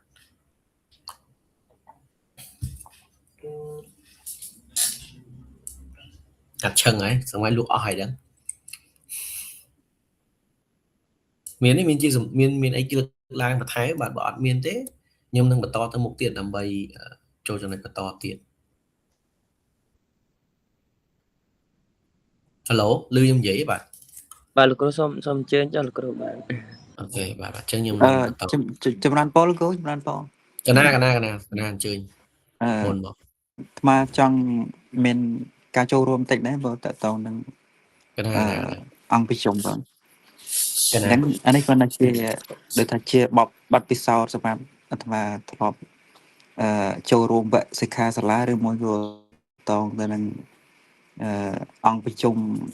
អីចឹងគឺថាអង្គប្រជុំមួយរបៀបនៅក្នុងការគេធ្វើពិធីហ្នឹងវាផ្សេងគ្នាចឹងកណាបាទអញ្ចឹងស្មាសូមលើជាចំណុចសំខាន់ខ្លះនៅក្នុងតើនិយមន័យតើអង្គប្រជុំហ្នឹងគេនិយាយអំពីអ្វីខ្លះតាមបទពិសោធន៍ក៏នៅក្នុងកិច្ចប្រជុំជាធម្មតាអង្គប្រជុំឬអ្នកចូលរួមហ្នឹងត្រូវនិយាយអំពីចំណុចសំខាន់នៅក្នុងការបើកកិច្ចប្រជុំបងដូចជាកិច្ចស្វាគមន៍អ្នកចូលរួមការបញ្ជាក់គោលបំណងនៃកិច្ចប្រជុំការបង្ហាញរបៀបវិរៈឧទាហរណ៍សូមស្វាគមន៍សមាជិកទាំងអស់ដោយថាថ្ងៃនេះហើយយើងនឹងមានកិច្ចពិភាក្សាទៅលើប្រធានបទអីមួយនៅក្នុងកិច្ចប្រជុំយ៉ាងបងហើយបន្តមកទៀតដូចនៅក្នុងកិច្ចប្រជុំហ្នឹងដូចថាគេមាន MC អញ្ចឹងគឺបន្តមកគេដូចថាគេ MC ហ្នឹងគាត់ប្រកាសពិភាក្សាតាមរបៀបវិរៈដែលគេបានធ្វើហ្នឹងបង កណា គេរាយការណ៍អំពីលទ្ធផលការងារឬមួយក៏ពិភាក្សាអំពីបញ្ហាប្រឈមការផ្ដល់យោបល់និងសំណើអញ្ចឹងគឺបងហើយនៅក្នុងនោះដូចថាជាមតិស្វាគមន៍ដេញដោលនឹងផ្ដល់យោបល់គ្នាទៅវិញទៅមកអីចឹងទៅក៏ហើយចឹងសម្រាប់ដូចជាដូចនៅក្នុងអង្គប្រជុំគេហៅថាសិក្ខាកាមឬមួយក៏សម្រាប់អ្នកចូលរួមប្រជុំហ្នឹងគេហៅអាចហៅថាជាសិក្ខាកាមឬមួយក៏ជា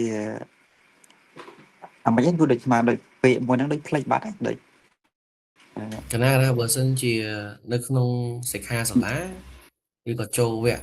ដូចវគ្គបណ្ដុះបណ្ដាលហ្នឹងហៅកម្មសិក្សាការីដល់សិក្ខាកាមអាចនៅក្នុងសិក្ខាសាលាហ្នឹងហៅសិក្ខាកាមចឹងកូនចាស់បងហើយដល់ពេលដូចថាសូមនឹងសូមថាដូចជាសម្រាប់បើកិច្ចប្រជុំមួយចឹងយើងដូចថាតតងទៅនឹងសុំលើកជាសិក្ខាកាមហ្នឹងគឺណាកណាមុនបើសិក្ខាកាមនេះតតងទៅនឹងតែដល់យោបល់នឹងផ្ដល់យោបល់គ្នាហើយអញ្ចឹងសម្រាប់សមាជិកសិក្ខាកាមដែលគាត់បានចូលរួមក្នុងកិច្ចប្រជុំហ្នឹងអាចមានជាយោបល់អីមួយសួរដេញដោលអំពីបញ្ហារបៀបវិរៈនៅក្នុងការប្រជុំហ្នឹងឬមួយក៏ជាការផ្ដល់ដំណោះស្រាយអីចឹងឧទាហរណ៍ហើយតែដោយថាក្នុងកម្មវិធីប្រជុំហ្នឹងគេអាចសួរទៅកាន់សិក្ខាកាមហ្នឹងតើតកតងទៅនឹងការប្រជុំហ្នឹងយើងបានដឹងព័ត៌មាននឹងមកពីតាមរយៈណាតាមរយៈការផ្សព្វផ្សាយឬមួយក៏តាមរយៈបណ្ដាញសង្គមអីមួយយ៉ាងទៅកណាហើយបងគ្រូហើយមួយទៀតដូចថាតកតងទៅនឹងការរំពឹងទុកហ្នឹងគឺថានៅក្នុងកម្មវិធីអង្គប្រជុំមួយហ្នឹងតើយើងដូចថាយើងចង់មានការរំពឹងទុកឬមួយក៏បានចង់ក្រេបបញ្ជក់ឬមួយក៏បានអត្ថប្រយោជន៍ចំនួន 6,000 រៀលហើយអង្គប្រជុំមានទិសក្នុងហើយមូលហេតុគេបង្កើតនៅអង្គបានហើយខ្ញុំមានប៉ុណ្ណឹងលោកបើសូមបើខុសត្រូវសូមអរគុណស្រែកណាអរគុណសម្រាប់ការចូលរួមកណាអរគុណគុណចាស់មានអាចមានយោបល់បន្ថែមទេបាទយើងចូលរួមឲ្យបានច្រើនមកដើម្បីយើងចែករំលែកចំណេះដឹងទាំងអស់គ្នាពាក់ព័ន្ធជាមួយនឹងចំណុចកិច្ចប្រជុំនឹងបាទបើមានអាចលើកឡើងទៀតមកកាន់តែច្រើនកាន់តែល្អព្រោះខ្ញុំចង់បានការចូលរួមពីគុណចាស់ព្រមទាំងបងកម្មសិក្សាការីដើម្បីឲ្យមានធាតុចូលកាន់តែច្រើនដើម្បីចែករំលែកបទពិសោធន៍គ្នាទៅវិញទៅមកអញ្ចឹងអានេះជាចំណុចសំខាន់ដែលខ្ញុំចង់បានអញ្ចឹងបើមានបន្ថែមអាចលើកឡើងមកបានអត់បញ្ហាទេជាធាតុចូលដែលល្អសម្រាប់ចែករំលែកចំណេះដឹងព្រោះអ្នកខ្លះគាត់អត់ដែលបានចូលរួមកិច្ចប្រជុំអាហ្នឹងគាត់អត់សូវដឹងប៉ុន្មានតែបើសិនជាយើងមានបទពិសោធន៍នៅក្នុងការចូលរួមកិច្ចប្រជុំហើយអាហ្នឹងគឺយើងគួរតែចូលរួមឲ្យបានទាំងអស់គ្នាកាន់តែច្រើនកាន់តែល្អអាចមានចំណុចបន្ថែមទៀតអាចលើកឡើងបានបាទក្រៅពីចំណុចដែលលោកបងបានលើកឡើងមិញអញ្ចឹងអាចលើកឡើងបន្ថែមទៀតទៅហើយបើអត់ទេអាហ្នឹងខ្ញុំនឹងសុំបន្តទៅចំណុចបន្ទាប់អញ្ចឹងមាននេះបាទមានជាការលើកយោបល់ឬក៏មានជាសំណួរអត់ពាក់ព័ន្ធជាមួយនឹងអ្វីដែលខ្ញុំបានសួរហ្នឹងមានទេបាទ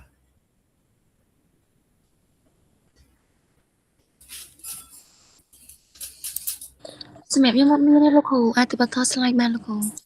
អូខេបាទខ្ញុំសុំទៅបន្ត slide តែម្ដងអញ្ចឹងពាក់ព័ន្ធទៅនឹងអង្គប្រជុំជាទូទៅការប្រជុំនឹងភាគច្រើនគឺយើងអាចប្រជុំពាក់ព័ន្ធជាមួយនឹងដំណើរការប្រចាំថ្ងៃទី2ពាក់ព័ន្ធជាមួយនឹងការដោះស្រាយបញ្ហាប្រឈមករណីបន្ទាន់ការបង្កើតបទដ្ឋានយុទ្ធនិងការផ្សព្វផ្សាយដំណឹងព័ត៌មានអញ្ចឹងបើយើងនិយាយអំពីដំណើរការប្រចាំថ្ងៃគឺ យើងប្រជុំពាក់ព័ន្ធមានថាជាប្រចាំឬជាសាមញ្ញជាទៀងទាត់នៅក្នុងអង្គភាពឬក៏ក្នុងការិយាល័យដើម្បីឲ្យដំណើរការការិយាល័យរបស់យើងឬក៏អង្គភាពសំដៅគឺនៅក្នុងយុវដ្ឋានរបស់យើងនឹងឲ្យដំណើរការកាន់តែល្អបើសិនជាវាមានចំណុចខ្វះខាតណាមួយឬក៏មានការប្រទាំងប្រទើអីមួយអាហ្នឹងគឺយើងអាចលើកក្នុងអង្គប្រជុំទៅអាហ្នឹងបើយើងនិយាយអំពីដំណើរការប្រចាំថ្ងៃចំណុចទី2ពាក់ព័ន្ធទៅនឹងការដោះស្រាយបញ្ហាប្រឈមវាអាចមានបញ្ហាជាមួយនឹងថវិកាឬក៏អាចជាបញ្ហាផ្សេងៗនៅក្នុងការងារដែលវាទៅការដោះស្រាយជាបន្ទាន់អាហ្នឹងជាងត្រូវដោះស្រាយបញ្ហានឹងចំពោះមុខឯករណីប្រធានសាកអញ្ចឹងណាសំដៅមិនករណីប្រធានសាកទេប្រធានសាកគេហៅករណីបន្ទាន់អញ្ចឹងពាក់ព័ន្ធជាមួយនឹងការដោះស្រាយបញ្ហាប្រឈមនេះគឺយើងរកមូលហេតុនៃការតែប្រទាំងមកទៅហើយយើងរកស្វែងរកដំណោះស្រាយមួយដែលសមស្របអញ្ចឹងពាក់ព័ន្ធជាមួយនឹងចំណុចបន្ទាប់គឺយើងពាក់ព័ន្ធជាមួយនឹងការដោះស្រាយបញ្ហាបន្ទាន់ករណីបញ្ហាបន្ទាន់នេះការដោះស្រាយភាគច្រើនគឺច្រើនតែករណីជាលិខិតបញ្ញត្តិឬក៏ជាករណីទីថាគេហៅថាជាករណីបញ្ញត្តិណាស់ទៅលើការដោះស្រាយបញ្ហាក្នុងស្ថាប័នឬក៏ការដោះស្រាយបញ្ហាអីណាមួយទៀតដែលពាក់ព័ន្ធទៅនឹងសូម្បីតែពាក់ព័ន្ធទៅនឹងការផ្ញើលិខិតអីផ្សេងដែលហៅថាការដោះស្រាយទៅការប្រជុំបន្ទាន់បញ្ញត្តិហ្នឹងក៏យើងត្រូវក្នុងការដោះស្រាយបញ្ហាបន្ទាន់ដែរឧទាហរណ៍ថាដូចជាពាក់ព័ន្ធជាមួយនឹងគ្រោះទឹកជំនន់ឬក៏ពាក់ព័ន្ធជាមួយនឹងភ្លើងឆេះផ្ទះ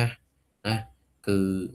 ពេលខ្លះករណីភ្លើងឆេះផ្ទះឬក៏ករណីទឹកជំនន់យើងត្រូវដោះស្រាយបញ្ហាបន្ទាន់តើក្នុងករណីបើសិនជាប្រជាពលរដ្ឋគាត់ទទួលគ្រោះនៅក្នុងករណីទឹកជំនន់អញ្ចឹងតើស្ថាប័នណាខ្លះដែលត្រូវចូលរួមដោះស្រាយបញ្ហាទាំងហ្នឹងអញ្ចឹងក៏ត្រូវមាន1 2 3 4 5ហ្នឹងទៅចំណុចមួយទៀតពាក់ព័ន្ធជាមួយនឹងការបង្កើតទៅការលិខិតបទដ្ឋានតេយ្យយុត្តជាទូទៅដំណើរការនៃការរៀបចំលិខិតបទដ្ឋានតេយ្យយុត្តការបង្កើតជាដំបូងគឺផ្ដើមឡើងអំពីអង្គភាពសម័យមានន័យថាមានតែអង្គភាពសម័យទេដែលគាត់មានថាមានសំទោសគេហៅថាមានកលឹះឬក៏មានបច្ចេកទេសនៅក្នុងការធ្វើលិខិតបទដ្ឋានតេយ្យយុត្តមានថាគាត់ផ្ដល់ជាធាតុចូលផ្ដល់ជាលក្ខណៈក្នុងការធ្វើបច្ចេកទេសជាប្រចាំអញ្ចឹងការប្រជុំការបង្កើតលិខិតបទដ្ឋាននេះវាមានភាពសាមញ្ញតិចប៉ុន្តែខ្ញុំនឹងលើកនិយាយថានឹងលើកត្រឹមតែការប្រជុំនៅក្នុងក្រសួងទេដែលខ្ញុំបញ្ជាក់មកអញ្ចឹងការបង្កើតលិខិតបទដ្ឋានតេយ្យយុត្តអង្គភាពសម័យក៏ជាអ្នកបង្កើតជាអ្នករសេជាអ្នកចងក្រងជាអ្នកស្រាវជ្រាវជាអ្នករៀបចំក្រោយពីគាត់បានធ្វើអ្វីដែលខ្ញុំបានរៀបរាប់ខាងលើមកហើយគាត់ត្រូវបើកកិច្ចប្រជុំមួយក្នុងអង្គភាពសម័យរបស់គាត់មានថានៅក្នុងអង្គភាពរបស់គាត់ហ្នឹងតែគាត់រៀបចំហ្នឹងអញ្ចឹងការប្រជុំនឹងការបង្កើតលិខិតបទដ្ឋាននិងការលិខិតបទដ្ឋានណាមួយគឺត្រូវមើលត្រូវវិតម្លៃផលប៉ះពាល់ត្រូវដឹងថាតើលិខិតបទដ្ឋានចេញទៅហ្នឹងអ្នកដែលអនុវត្តហ្នឹងក៏អនុវត្តបានអត់អាហ្នឹងទី1ទី2បច្ចេកទេសនៅក្នុងការធ្វើហ្នឹងតើវាសមស្របទៅនឹងបរិបទបច្ចុប្បន្នឬក៏សមស្របទៅនឹងបរិបទក្រៅប្រទេសដែរអត់ព្រោះនៅពេលខ្លះពាក់ព័ន្ធជាមួយនឹងការបង្កើតលិខិតបទដ្ឋានបើយើងនិយាយពីត្រឹមតែជាប្រកាសអីផ្សេងៗបើមិនជាប្រកាសបែបបច្ចេកទេសមានន័យថាដូចជាផ្នែកខាងឧស្សាហកម្មឬក៏នៅក្នុងខាងពាណិជ្ជកម្មនេះគឺស្ទើរមាននីតិវិធីរបស់គេផ្សេងៗអញ្ចឹងនៅពេលណាដែលគាត់បង្កើតប្រជុំលិខិតបទដ្ឋាននៅក្នុងអង្គភាពគាត់តរួចហើយគាត់ទៅបញ្ជូនចូលទៅក្នុងក្រសួងស្ថាប័នរបស់គាត់ដែលមាននាយកដ្ឋាននីតិកម្មជាសេនាធិការក្នុងការរៀបចំលិខិតបទដ្ឋានអញ្ចឹងលិខិតនាយកដ្ឋាននីតិកម្មគាត់រៀបចំបែបបទរបស់គាត់ដែលពិនិត្យទៅលើទស្សនវិជ្ជាផ្លូវច្បាប់ហើយហៅអង្គភាពហ្នឹងគាត់ឡើងមកប្រជុំមកដោះស្រាយកលឹះបន្ថែមពេញបន្ថែមដល់ខាត់ទើបគាត់បញ្ជូនឯកសារទាំងអស់ហ្នឹងរុញទៅថ្នាក់ដឹកនាំដើម្បីឲ្យសម្រេចទៅលើលិខិតបទដ្ឋានហ្នឹងតើត្រូវធ្វើបែបយ៉ាងណាចំណុចបន្ទាប់ពាក់ព័ន្ធជាមួយនឹងការផ្សព្វផ្សាយដំណឹងឬក៏ព័ត៌មានអាហ្នឹងគឺផ្សព្វផ្សាយពីអ្វីដែលមានថ្មីនៅក្នុងអង្គភាពឬក្នុងស្ថាប័នឬក៏មានព័ត៌មានបន្តណាមួយដែលពាក់ព័ន្ធជាមួយនឹងអង្គភាពរបស់គាត់អញ្ចឹង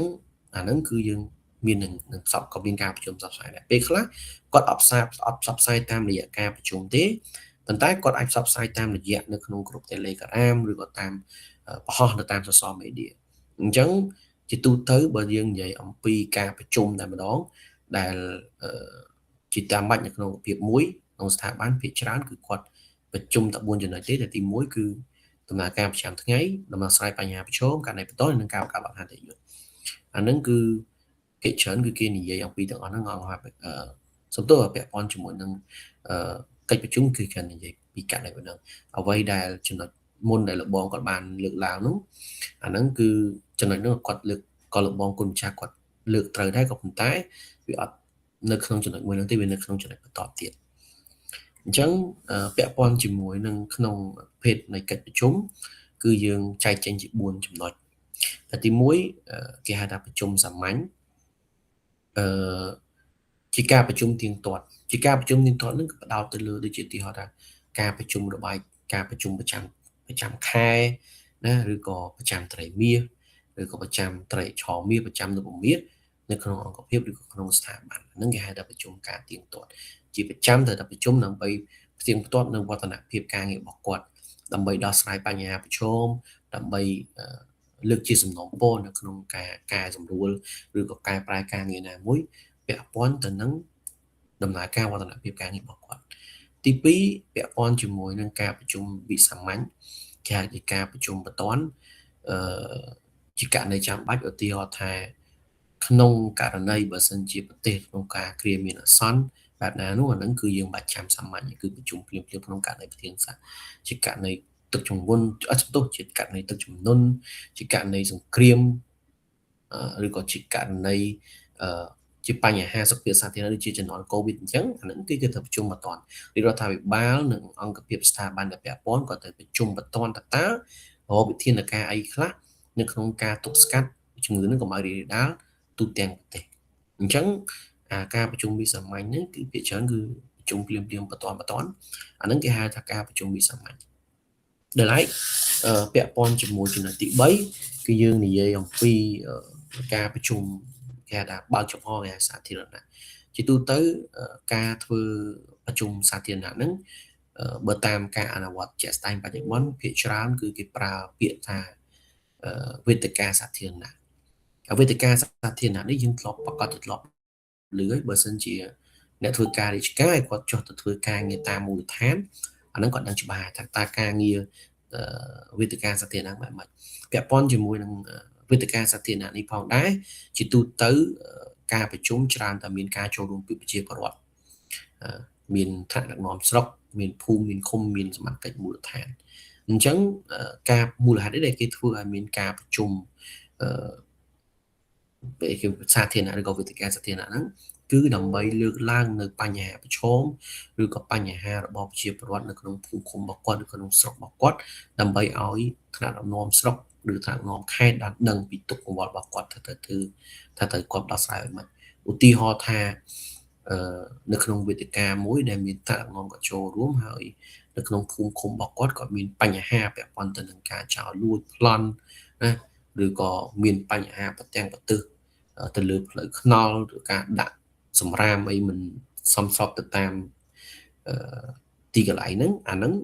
គាត់អាចប្រជាពលរដ្ឋគាត់អាចលើកឡើងពាក់ព័ន្ធទៅនឹងការប្រជុំឬក៏អាចពាក់ព័ន្ធទៅលើកទៅនឹងវេទិកាសាធារណៈហ្នឹងឯងអញ្ចឹងពាក់ព័ន្ធជាមួយនឹងការធ្វើវេទិកាសាធារណៈភាគច្រើនបើយើងមើលនៅក្នុងរាជធានីភ្នំពេញរបស់យើងដូចជាមិនសូវមានទេក៏ប៉ុន្តែបើពាក់ព័ន្ធទៅនឹងវេទិកាសាធារណៈនៅតាមបណ្ដាស្រុកយើងស្រុកឆ្ងាយឬតាមខេត្តឆ្ងាយអាហ្នឹងគឺយើងអាសាឃើញពាក់ព័ន្ធជាមួយនឹងការប្រជុំសំទោសពាក់ព័ន្ធជាមួយនឹងការប្រជុំសាធារណៈឬក៏គេហៅថាវេទិកាសាធារណៈហ្នឹងចំណុចបន្ទាប់គឺពាក់ព័ន្ធជាមួយនឹងប្រជុំសម្ងាត់គេអាចមានជាសមត្ថកិច្ចចូលរួមនៅក្នុងការប្រជុំហ្នឹងឧទាហរណ៍ថាពាក់ព័ន្ធជាមួយនឹងបទល្មើសពុករលួយអំពើបទល្មើសគ្រឿងញៀនដែលគេរក្សាការសម្ងាត់នោះអាហ្នឹងគេអាចមានសាធារណជនណាគាត់ចូលរួមបានទេឧទាហរណ៍ថាពាក់ព័ន្ធជាមួយនឹងការបើកស៊ើបអង្កេតណាមួយដែលការប្រជុំនោះចូលរួមនោះមានតែព្រះអាជ្ញាឬក៏មានសមត្ថកិច្ចជនត្រូវចោទជនចងសៃហ្នឹងប្រជុំហ្នឹងអាហ្នឹងគឺ ពាក់ព័ន្ធទៅនឹងការប្រជុំសម្ងាត់ផ្ទៃក្នុងអត់អាចឲ្យអ្នកណាចូលរួមបានទេអញ្ចឹងសរុបមកវិញពាក់ព័ន្ធជាមួយនឹងប្រភេទប្រជុំគឺមាន4ហ្នឹងដែលជាមានជាការប្រជុំសាមញ្ញប្រជុំវិសាមញ្ញសាធារណៈហើយសម្ងាត់អញ្ចឹងចំណុចហ្នឹងមានជាចម្ងល់ទេបើមានអាចលើកឡើងបានបាទមានជាចម្ងល់អត់ពាក់ព័ន្ធជាមួយនឹងប្រភេទនៃកិច្ចប្រជុំហ្នឹងណាបើមានអាចលើកឡើងបាន គ្រប់លោកគ្រូ បាទចេញ បាទតែសុំចូលរួមយោបល់បន្តិចគ្រូពាក់ព័ន្ធជាមួយនឹងការ បាទបងរាអញ្ជើញ ចូល អញ្ជើញបាទអញ្ជើញបង បាទលោកគ្រូពាក់ព័ន្ធនឹងពាក្យថាប្រជុំនឹងគេថាចាប់ពីពំនឿប្រហែលអ្នកមិនអាចថាពាក្យថាយើងអាចពាក្យថាប្រជុំនឹងបានម្នាក់ឬក៏ពីរនាក់នឹងទី1ទី2បាទទី2ពាក់ព័ន្ធនឹងកិច្ចប្រជុំខ្ញុំសង្កេតឃើញធម្មតាវាមានកិច្ចប្រជុំត្រីមាសឆមាសនិងប្រចាំឆ្នាំហើយប្រជុំមួយទៀតគេហៅថា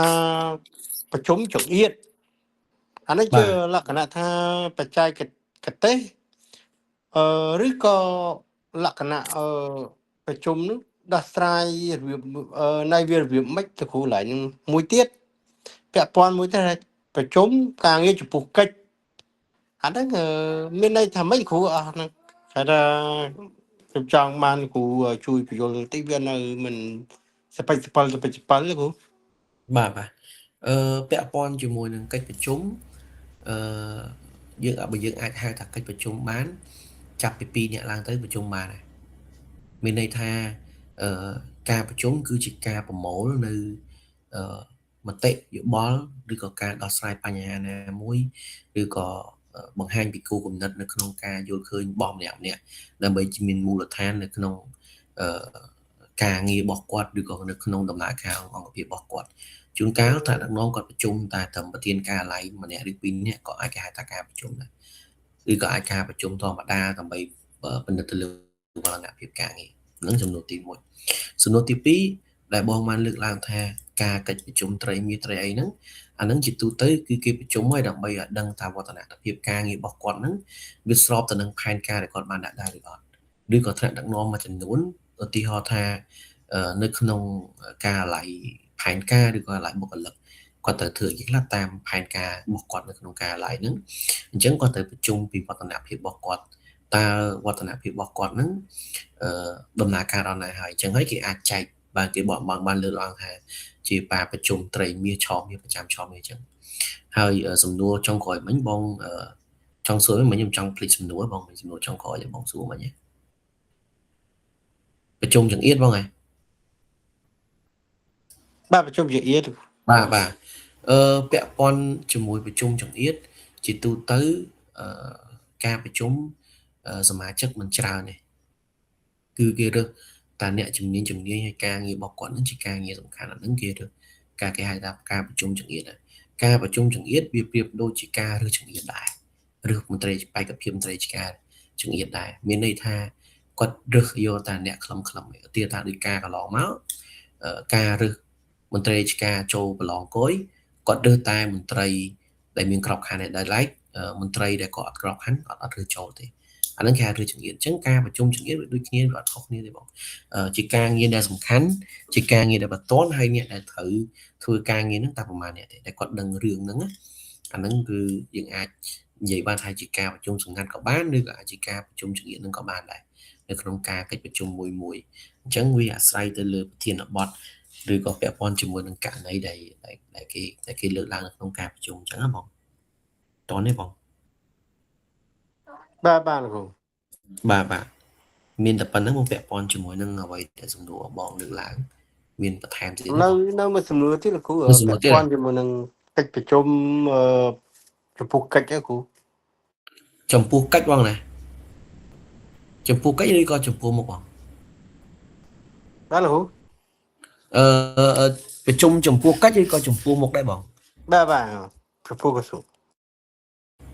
បើសិនជាយើងនិយាយពីការប្រជុំចំពោះកិច្ចអាហ្នឹងគឺ វាអាចជាការចង្អុលបង្ហាញពីថ្នាក់ដឹកនាំឲ្យដឹកនាំនៅក្នុងការប្រជុំនឹងក្នុងនៅក្នុងកិច្ចប្រជុំមួយនឹងឧទាហរណ៍ថាជាក់ស្ដែង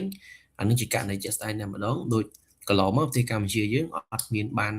ចុះជាអនុសាសនៈឬក៏សច្ចាប័នទៅលើគេហៅថាច្បាប់នីតិសមុទ្រទេអញ្ចឹងហ៎បងអញ្ចឹងអានឹងហើយដែលមានការចង្អុលបង្ហាញពីថ្នាក់ដឹកនាំគឺត្រូវបង្កើតក្រុមការងារឬក៏អ្នកជំនាញប្រជុំការងារនឹងតែម្ដងគឺselect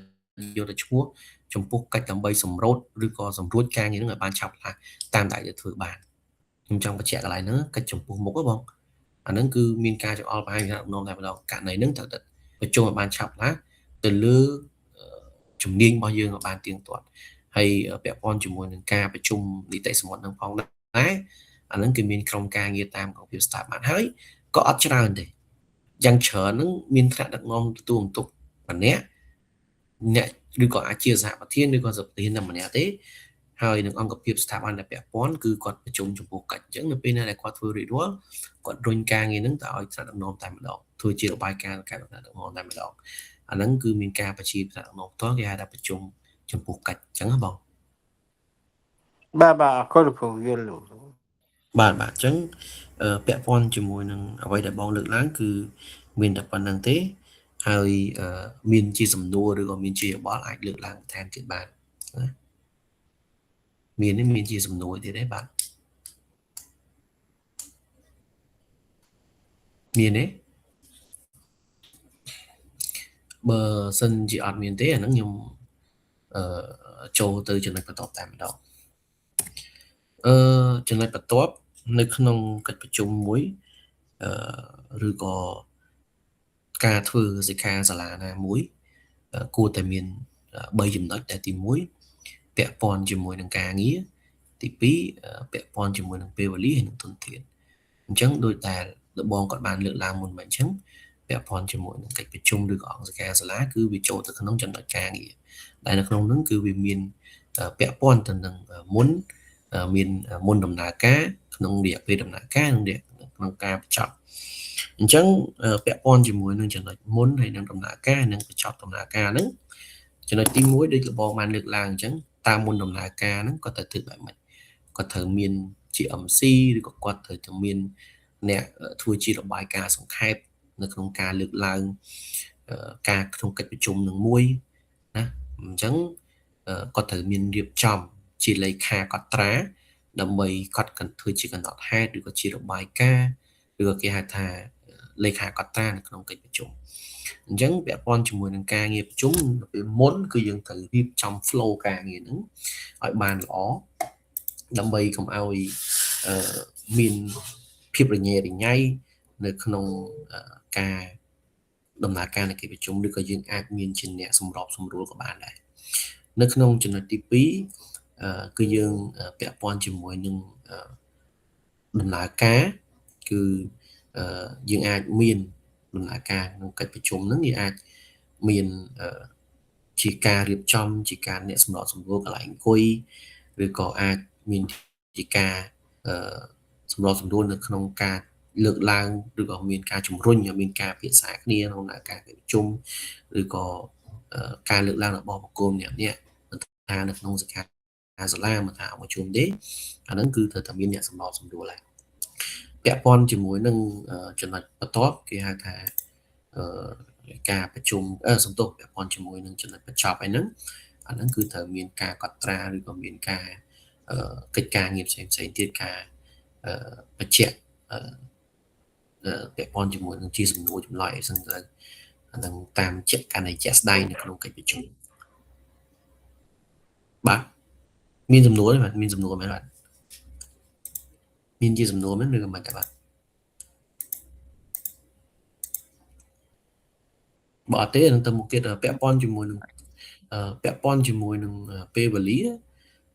យើងអាចកំណត់ឲ្យបានច្បាស់លាស់ថាពីថ្ងៃណានៅក្នុងការចូលរួមនៅក្នុងការកិច្ចប្រជុំហ្នឹងហើយសម្រាប់ធនធានគឺយើងត្រូវធ្វើអីខ្លះយើងត្រូវកំណត់នៅសម្ភារៈអីខ្លះឧទាហរណ៍ថាធនធាន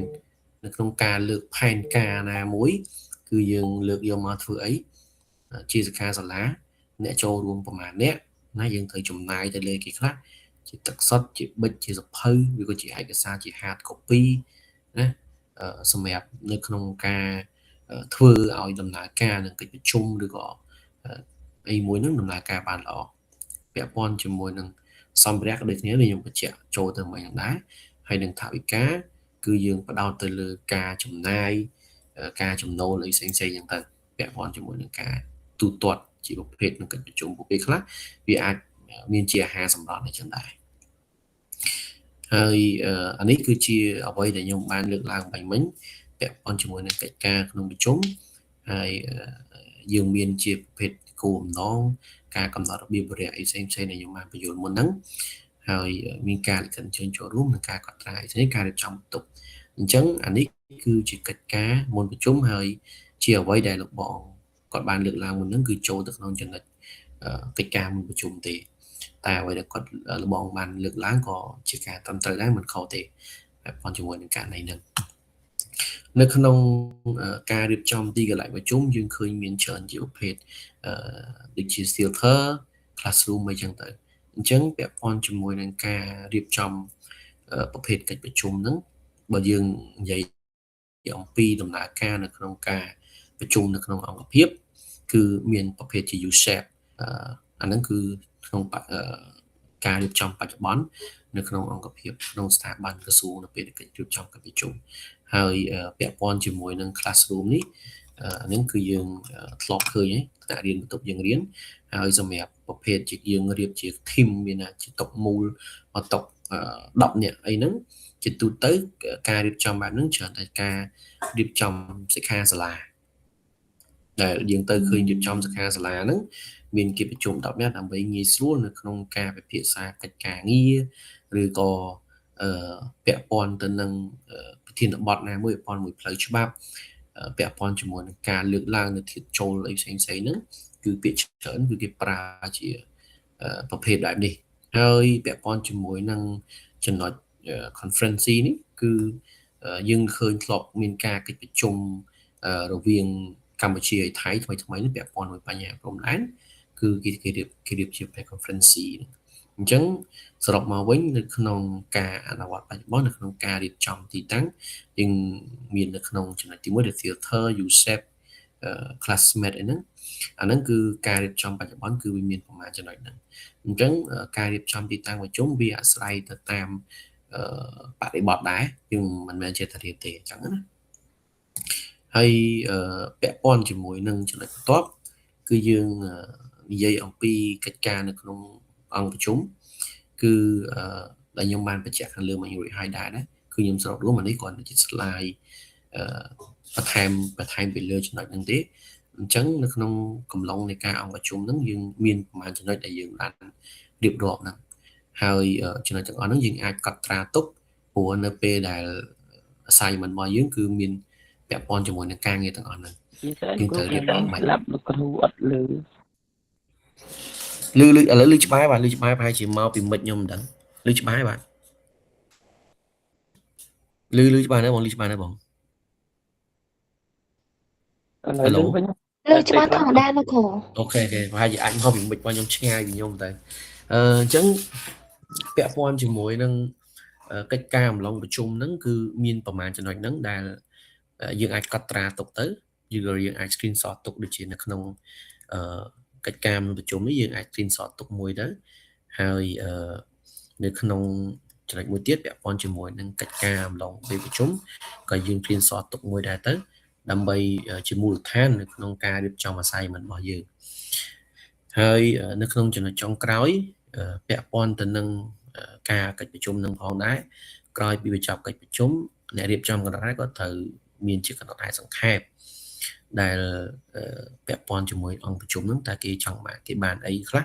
ក្រោយពីកិច្ចប្រជុំមួយហ្នឹងហើយគាត់អាចនឹងផ្សព្វផ្សាយលទ្ធផលទៅតាមការងារជាក់ស្ដែងរបស់គាត់ហើយដូចខ្ញុំបញ្ជាក់អញ្ចឹងការរៀបចំកណ្ដាលហេតុប្រជុំមិនមែនឲ្យតែការប្រជុំទាំងអស់ហ្នឹងវារៀបចំកណ្ដាលហេតុទាំងអស់ទេវាអាចមានការងារមួយចំនួនដែលខ្ញុំបានលើកឡើងដូចជាការងារវិវាទភាគីនិងភាគីឬការងារពាក់ព័ន្ធជាមួយនឹងដែលមានផលប៉ះពាល់ទៅលើសុខភាពសេវាសុខភាពសាធារណៈហ្នឹងបរិស្ថានហ្នឹងគឺវាអាចធ្វើ ធ្វើជាកំណត់ហេតុហើយពាក់ព័ន្ធជាមួយនឹងការផ្សព្វផ្សាយប្រជុំ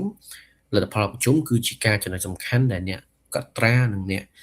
ធ្វើរបាយការណ៍គាត់ត្រូវ note ទុកព្រោះធម្មតាមិនថានៅក្នុងកិច្ចប្រជុំឬក៏នៅក្នុងសិក្ខាសាលាទេគឺក្រោយពីបញ្ចប់ការពិភាក្សាដេញដោលគ្នាគឺនឹងមានការថ្លែងបញ្ចប់នៅលទ្ធផលប្រជុំអញ្ចឹងហើយអានេះវាជាចំណុចសំខាន់សម្រាប់បុគ្គលដែលគាត់ជាអ្នកកត់ត្រាជាអ្នកលេខានៅក្នុងកិច្ចប្រជុំរបស់យើងអញ្ចឹងសំណួរសម្រាប់ពាក់ព័ន្ធជាមួយនឹង assignment របស់យើងដែលខ្ញុំបានបន្ថែមមិញនេះយើងអាចរៀបចំជាក្រុមអញ្ចឹងវណ្ណរីអាចរៀបចំជាក្រុមទៅគ្នាយើងទាំងអស់ប្រហែលអ្នក40នាក់ណា40នាក់40ម៉ានាក់ដែរ43នាក់ឥឡូវលឺបាទអានេះលឺខ្ញុំនិយាយបាទអញ្ចឹងវណ្ណរីអាចយក checklist អាចសុំពីជុនមីងមកដើម្បីឬក៏មាន list ហើយយើងអាចរៀបចំក្រុមរបស់យើងតាមជាក់ស្ដែងប្រហែលអ្នកហើយរៀបចំកិច្ចប្រជុំនោះប៉ុន្តែកិច្ចប្រជុំហ្នឹងគឺខ្ញុំនឹងយកទៅធ្វើ section ចុងក្រោយនៅ section ទី5របស់យើងអាចរៀបជាក្រុមមកហើយទៅហើយចាំតម្លាក់ឈ្មោះក្រុមហ្នឹងនៅក្នុងក្រុមមកតើអ្នកណាខ្លះហើយខ្ញុំនឹងមានប្រធានបទសម្រាប់ឲ្យយើងប្រជុំពិភាក្សាដើម្បីជជែកដេញដោលអញ្ចឹងយើងអាចនៅក្នុងហ្នឹងយើងអាចមានរៀបចំជា flow ជាខ្លះខ្ញុំនឹងបញ្ជាក់ជូនហើយនៅពេលដែលវណ្ណរីរៀបចំហើយចាំផ្ញើនឹងមកខ្ញុំចូលក្នុងក្រុមណាដើម្បីឲ្យខ្ញុំពិនិត្យមើលលីឈ្មោះណាពាក់ព័ន្ធជាមួយនឹងការងារនោះហើយពាក់ព័ន្ធទៅនឹងប្រធានបទចាំខ្ញុំរើសប្រធានបទមួយចំនួនដើម្បីឲ្យយើងបើកិច្ចប្រជុំពិភាក្សាគ្នាអញ្ចឹងបើសិនជា40នាក់យើងយក10នាក់ទៅដើម្បីឲ្យមានសមាជិកច្រើនហើយការរៀបចំគម្រាបយើងរៀបមានអ្នកលេខបន្ទុកល្អជាមួយអ្នកបន្ទុកខ្សោយដើម្បីឲ្យគាត់យោងគ្នានៅក្នុងអាសាយមួយហ្នឹងព្រោះបន្ទុកហ្នឹងយើងបូកសរុបជាមួយនឹង quiz អញ្ចឹងណាចាទទួលបានលោកគ្រូបាទអញ្ចឹងពាក់ព័ន្ធជាមួយនឹង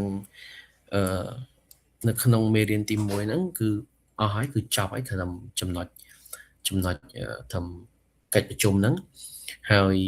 ខ្ញុំនឹង review ឡើងវិញពាក់ព័ន្ធទៅនឹង slide ពីដំបូងមកអញ្ចឹងការងារទាំងអស់ហ្នឹងខ្ញុំទុកគុលឲ្យវណ្ណរីណាសម្រាប់ការរៀបចំពាក់ព័ន្ធទៅនឹងក្រុមណាហើយចាំតម្លាក់ឲ្យខ្ញុំមកណាចាលោកគ្រូខ្ញុំឈ្មោះវណ្ណីណាលោកគ្រូអញ្ចឹងឯវណ្ណីអូខេអធិស្ឋានអញ្ចឹងច្រឡំឈ្មោះទៅអ្នកនេះបាទអញ្ចឹងសរុបមកវិញពាក់ព័ន្ធជាមួយនឹងការងាររបស់យើងសម្រាប់មេរៀនទី1គឺបានចប់ហើយសម្រាប់ថ្ងៃហ្នឹងហើយ section បន្ទាប់ទៀតគឺនឹងចូលមេរៀនមួយទៀតពាក់ព័ន្ធជាមួយនឹងការគ្រប់គ្រងឯកសារអញ្ចឹងបើត្រឡប់មកការ review ឡើងវិញនៅក្នុងមេរៀនទី1គឺខ្ញុំសូម review ឡើងវិញខ្លីៗពាក់ព័ន្ធទៅនឹងចំណុចទី1ដែលយើងនៅក្នុងអង្គភាពហ្នឹងក្នុងអង្គភាពនីមួយៗគឺត្រូវមាន4ចំណុចដែលខ្ញុំបានបង្ហាញនៅក្នុង slide ហ្នឹងមានជាជំនាញមានជារដ្ឋបាលហិរញ្ញវត្ថុនិងជាបុគ្គលឬក៏បុគ្គលហ្នឹងគឺសំដៅទៅលើមន្ត្រីរាជការហ្នឹងឯងដែលគាត់គួរតែអភិវឌ្ឍឬក៏មានគុណវត្តឲ្យស្របជាមួយនឹងការងាររបស់គាត់នៅក្នុងការងាររបៀបគឺយើងដឹងហើយវាមានជាលំហូរនៃរដ្ឋបាលមានជាសភៅលេខចេញលេខចូលបញ្ជូនការបោះត្រានិងការរក្សាទុកត្រាអញ្ចឹងនៅក្នុងការងារទាំងអស់នេះពាក់ព័ន្ធជាមួយនឹងលំហូរយើងអាច screenshot ទុកយកទៅមើលទៅពាក់ព័ន្ធជាមួយនឹងលំហូរលិខិតរដ្ឋបាលនិងក្រសួងស្ថាប័នហ្នឹងហើយបើសិនជាមានចម្ងល់អីផ្សេងទៀតយើងអាចសួរបាននៅក្នុង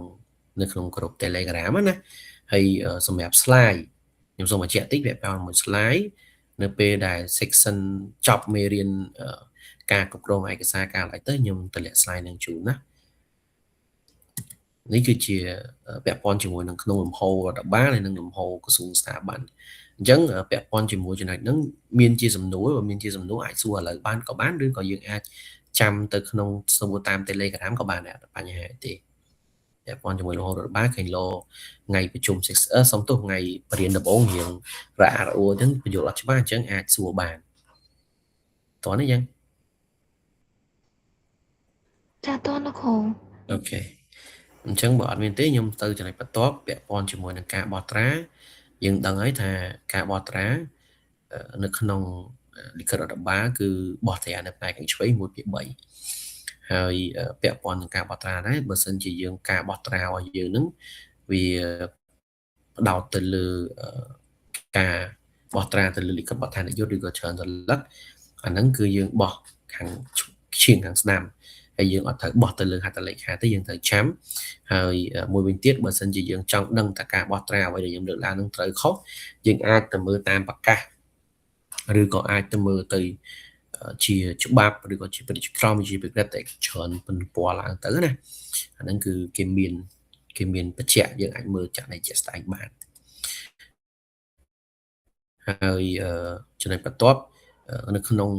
ការងាររបៀបនឹងដដែល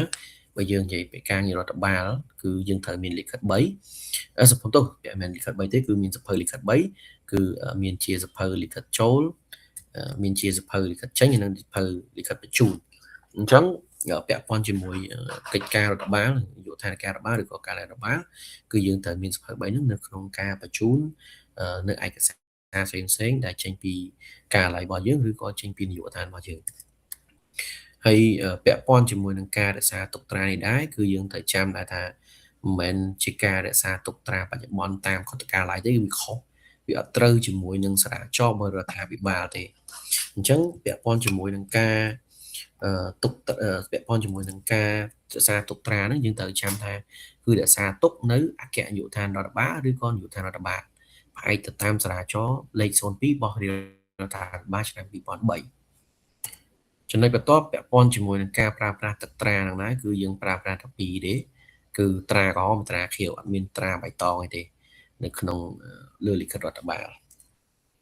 ហើយពាក់ព័ន្ធជាមួយនឹងការបោះត្រាប្រញាប់ណាស់ការត្រាប្រញាប់ឬត្រាសម្ងាត់គឺវាអាស្រ័យទៅលើប្រភេទនៃលិខិតរបស់យើងតើប្រភេទលិខិតហ្នឹងគឺកម្រិតបែបណាហើយត្រូវអ្នកណាដែលត្រូវបំពេញលិខិតហ្នឹងអាហ្នឹងគឺចាំយើងបោះទៅតាមករណីជាក់ស្ដែងយើងមិនមែននឹកឃើញតែបោះទេពាក់ព័ន្ធជាមួយនឹងការបោះត្រាហ្នឹងហើយពាក់ព័ន្ធជាមួយនឹងចំណុចការប្រើប្រាស់ទឹកត្រានេះដែលខ្ញុំបញ្ជាក់តាមក្រសួងស្ថាប័នហ្នឹងមានយើងអាចទៅមើលបានការអនុវត្តជាក់ស្ដែងបច្ចុប្បន្នហ្នឹង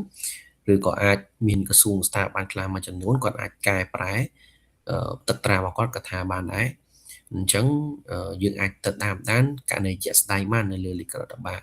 ហើយអ្វីដែលខ្ញុំបានបង្ហាញនេះគឺគ្រាន់តែជាចំណុចដែលខ្ញុំស្រង់កន្លងមកទេអញ្ចឹង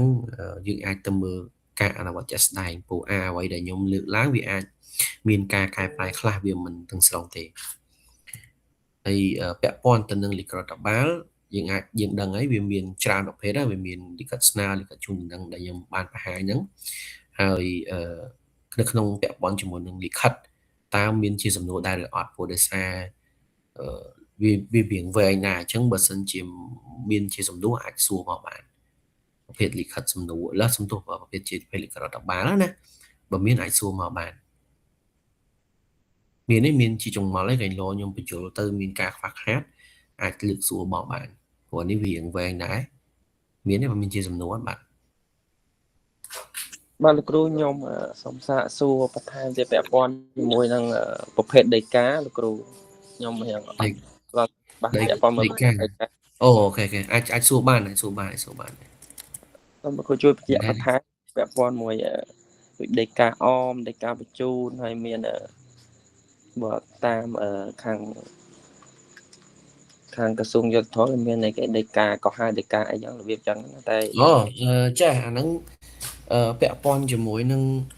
នៅក្នុងក្រសួងស្ថាប័នដីកាអមគឺយើងអាចនិយាយថាសំដៅទៅលើអមរបស់ជាលិខិតឬក៏ជាការជូនដំណឹងអីមួយទៅអង្គភាពស្ថាប័នមួយទៀតឧទាហរណ៍ថាអមទៅនឹងលិខិតណាមួយឧទាហរណ៍ថាមានលិខិតមួយតម្លាក់ពីក្រសួងកមកអញ្ចឹងវិទ្យាយុទ្ធធរអញ្ចឹងទៅ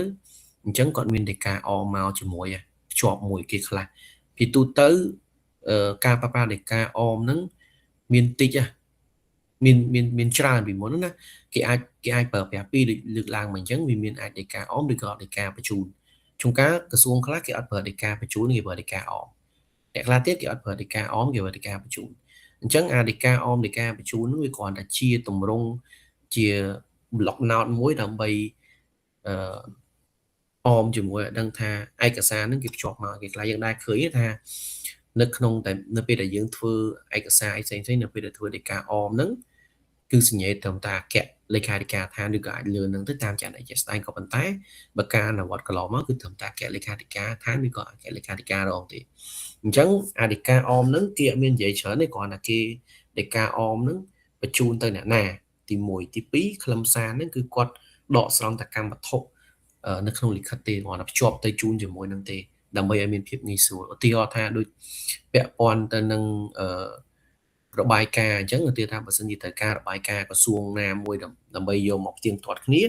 អញ្ចឹងឧទាហរណ៍ថាក្រសួងកគាត់សុំរបាយការណ៍ប្រចាំឆ្នាំពីក្រសួងខអញ្ចឹងគាត់អាច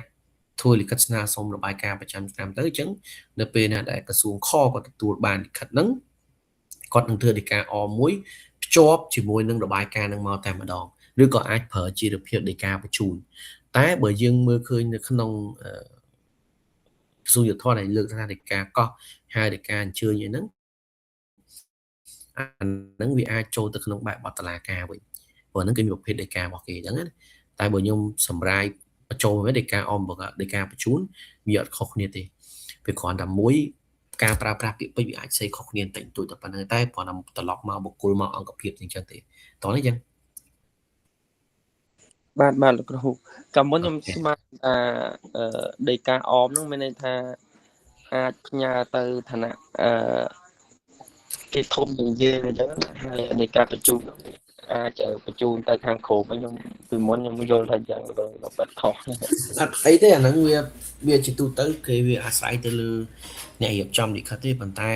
បើបច្ចុប្បន្នកម្រគេប្រើឥឡូវបើពីមុនមានពីមុនណាពីមុនខ្ញុំអាសាឃើញគេប្រើដីកាបញ្ជូនដីកាអមហ្នឹងហើយគេអមជាមួយនឹងលិខិតមួយទៀតទៅជាមួយនឹងដីកាប៉ុន្តែឥឡូវដូចជាឡើងសូវឃើញមានហើយភាគច្រើនគឺគេ direct គឺគេ direct មកយកតែម្ដងអញ្ចឹងណាបាទឥឡូវនៅប្រើមួយពាក់ព័ន្ធមួយឧទាហរណ៍ថាលិខិតហ្នឹងលិខិតខុសជនណាម្នាក់ដែលអាចថាកន្លែងទទួលគាត់អាចពិបាកស្គាល់អញ្ចឹងទៅគាត់អាចបាទសួរការអอกដើម្បីមានទងន់អញ្ចឹងបាទហ្នឹងហើយអាហ្នឹងគឺអញ្ចឹងប៉ុន្តែបច្ចុប្បន្នហ្នឹងមើលទៅដូចជាការប្រើប្រាស់ប្រភេទដីកាអមដីកាបញ្ជូនហ្នឹងវាតិចជាងមុនបើពីមុនមកលិខិតមកគឺមានដីកាអមមកជាមួយតែម្ដងដីកាបញ្ជូនណាហ្នឹងគឺអញ្ចឹងបាទគ្រូបាទអរគុណច្រើនបាទអញ្ចឹងបើអត់ទេខ្ញុំសូមបន្តទៅមុខទៀតណាអញ្ចឹងពាក់ព័ន្ធជាមួយលិខិតបាទពាក់ព័ន្ធជាមួយលិខិតអញ្ជើញនេះក៏យើងដឹងហើយយើងច្បាស់ហើយណាលិខិតបញ្ជូនពាក់ព័ន្ធមួយលិខិតអញ្ជើញចុះលិខិតប្រកបការនេះមានជាសំណួរទេបាទមានជាសំណួរទៀតទេព្រោះម្សិលមកតារាគាត់បានសួរបញ្ជាក់ពាក់ព័ន្ធជាមួយនឹងលិខិតប្រកបការណាហើយចុះសម្រាប់ពុនចាស់ហើយនឹងបងប្អូនកម្មសិក្សាកន្លែងផ្សេងមានជាសំណួរទេពាក់ព័ន្ធជាមួយនឹងលិខិតប្រកបការហ្នឹងបើអត់ទេខ្ញុំទៅមុខទៀតមានទេគ្រូអត់មានណាបាទទៅមុខទៀត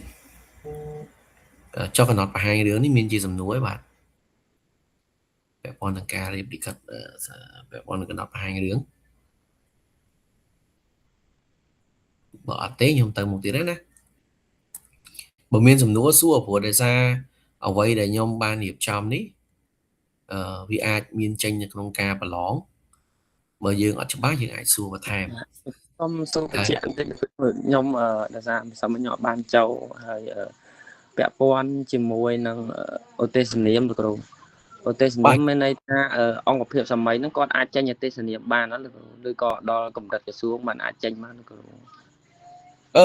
ពាក់ព័ន្ធជាមួយនឹងបើយើងនិយាយពីការប្រើប្រាស់លិខិតឧទ្ទេសនាមបើនិយាយពីការប្រើពាក្យប្រើលិខិតឧទ្ទេសនាមហ្នឹងគឺយើងក្រសួងគេអ្នកប្រើគាត់ឧទ្ទេសនាមឲ្យបុគ្គលទៅធ្វើអីឧទាហរណ៍ថាដូចយើងប្រឡងជាប់ក្របខ័ណ្ឌក្រសួងយុទ្ធភ័ពឧទាហរណ៍ណាអញ្ចឹងនៅពេលដែលយើងប្រឡងជាប់យើងទៅបំពេញបែបបទហើយគេក្រសួងគេអាចឲ្យបុគ្គលសិទ្ធិឲ្យនរណាម្នាក់ដូចជាទូទៅគេឲ្យច្រើនតែអគ្គលេខាធិការឬក៏អគ្គនាយករដ្ឋបាលឧទាហរណ៍អញ្ចឹងណាអញ្ចឹងគេធ្វើលិខិតឧទ្ទេសនាមឲ្យយើងទៅបម្រើការងារនៅ យុវដ្ឋានណាមួយនៅក្នុងអង្គភាពនៅក្នុងទីស្តីការក្រសួងដែលឡែកបើនៅខាងក្នុងនាយកដ្ឋានឬក៏នៅក្នុងអង្គភាពគេអត់ប្រើលិខិតទេសនាមទេគេប្រើលិខិតប្រកបការវិញប្រកបការក្នុងនាមជាប្រធានអង្គភាពប្រកបការឲ្យយើងទៅបម្រើការងារនៅក្នុងការិយាល័យណាមួយតោះនេះអញ្ចឹងវាច្រើនលិខិតទេសនាមគឺគេប្រើសម្រាប់ក្រសួងស្ថាប័នទេសនាមឲ្យបុគ្គលនឹងទៅបម្រើការណាមួយនៅក្នុងអង្គភាពនាយកដ្ឋានណាមួយឬក្នុងអង្គភាពក្រសួងជាអគ្គនាយកអញ្ចឹងទៅក៏ប៉ុន្តែនៅក្នុងអង្គភាពរបស់គាត់ឬក៏ក្នុងនាយកដ្ឋានរបស់គាត់គេប្រើជាលិខិតប្រកបការវិញបានឃើញបានយោងឃើញប្រកាសចឹងមកសម្រាប់ឲ្យបុគ្គលនឹងឈ្មោះនេះទៅបម្រើការងារនៅការិយាល័យមួយណាអញ្ចឹងទៅក៏ប៉ុន្តែក្នុងករណីដែលថាឥឡូវគាត់ចង់ដកយើងពីការិយាល័យកនៅក្នុងអង្គភាពហ្នឹងក៏គាត់នៅតែប្រើលិខិតប្រកបការតែខុសពីលិខិតទេសនាមលិខិតទេសនាមគេប្រទេសនាមយើងឲ្យទៅបម្រើការងារនឹងតែម្ដង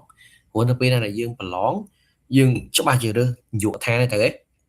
អញ្ចឹងអគ្គលេខាធិការដ្ឋានគាត់អាចរើសអាចឧទ្ទេសនាមអាចទៅបម្រើការងារនឹងប៉ុន្តែក្នុងករណីមួយផ្សេងទៀតបើសិនជាយុវដ្ឋានផ្សេងគាត់ខ្វះមន្ត្រីគាត់អាចឧទ្ទេសនាមយើងឲ្យទៅបម្រើការងារនៅកន្លែងហ្នឹងក៏បានដែរវាអាស្រ័យទៅលើទស្សនវិជ្ជាជាក់ស្ដែងអញ្ចឹងសរុបមកវិញលិខិតឧទ្ទេសនាមគឺប្រើនៅក្នុងក្រសួងស្ថាប័នដែលឡែកនៅក្នុងលិខិតប្រកបការគឺប្រើនៅក្នុងអង្គភាពទទួលបានទេអញ្ចឹងបាទអរគុណលោកគ្រូបាទអរគុណខ្ញុំមានជាសំណួរទៀតទេបាទពាក់ព័ន្ធជាមួយនឹងករណីហ្នឹងបាទទេខ្ញុំអរបាទបើអត់ទេខ្ញុំសូមទៅមុខទៀតអានេះពាក់ព័ន្ធជាមួយនឹងលិខិតប្រកបការចូលពាក់ព័ន្ធជាមួយនឹងរបាយការណ៍មានជាសំណួរទេបាទពាក់ព័ន្ធជាមួយរបាយការណ៍យើងយល់ច្បាស់ទៅពាក់ព័ន្ធជាមួយរបាយការណ៍លោកគ្រូសុំសួរមួយរបាយការណ៍នឹងដែរលោកគ្រូខ្ញុំឃើញគេហៅថាឥឡូវមានអីគេរបាយការណ៍កូនកាត់មានអីលោកគ្រូដែរសារលើកអត់បើខ្ញុំអត់បាត់ត្រូវតែបើរបាយការណ៍កូនកាត់ជាការយល់ឃើញរបស់ខ្ញុំទេណាដូចបងតារាគាត់លើកឡើងអញ្ចឹងគាត់ជឿធ្វើរបាយការណ៍គាត់យកកំណត់ហេតុមកធ្វើរបាយការណ៍តែម្ដងគាត់កូនកាត់ដូចយើងបានបញ្ជាក់ម្សិលមិញជាមួយបងតារាអញ្ចឹងបើសិនជាបើសិនជាធ្វើកំណត់ហេតុចំកំណត់ហេតុរបាយការណ៍ចំរបាយការណ៍ហើយខ្ញុំបានតម្លាក់គំរូទៅម្សិលមិញហ្នឹងហើយកំណត់ហេតុយើងទៅបើសិនជាកំណត់ហេតុត្រូវមានកំណត់ហេតុមួយត្រូវមានរបាយការណ៍មួយភ្ជាប់អមជាមួយរបត់ហេតុក៏ប៉ុន្តែដូចបងបានលើកឡើងមកអញ្ចឹងពាក់ព័ន្ធទៅនឹងរបាយការណ៍កូនកាត់ហ្នឹងគាត់អាចយកកំណត់ហេតុហ្នឹងធ្វើជារបាយការណ៍តែម្ដងគាត់ខ្ជិល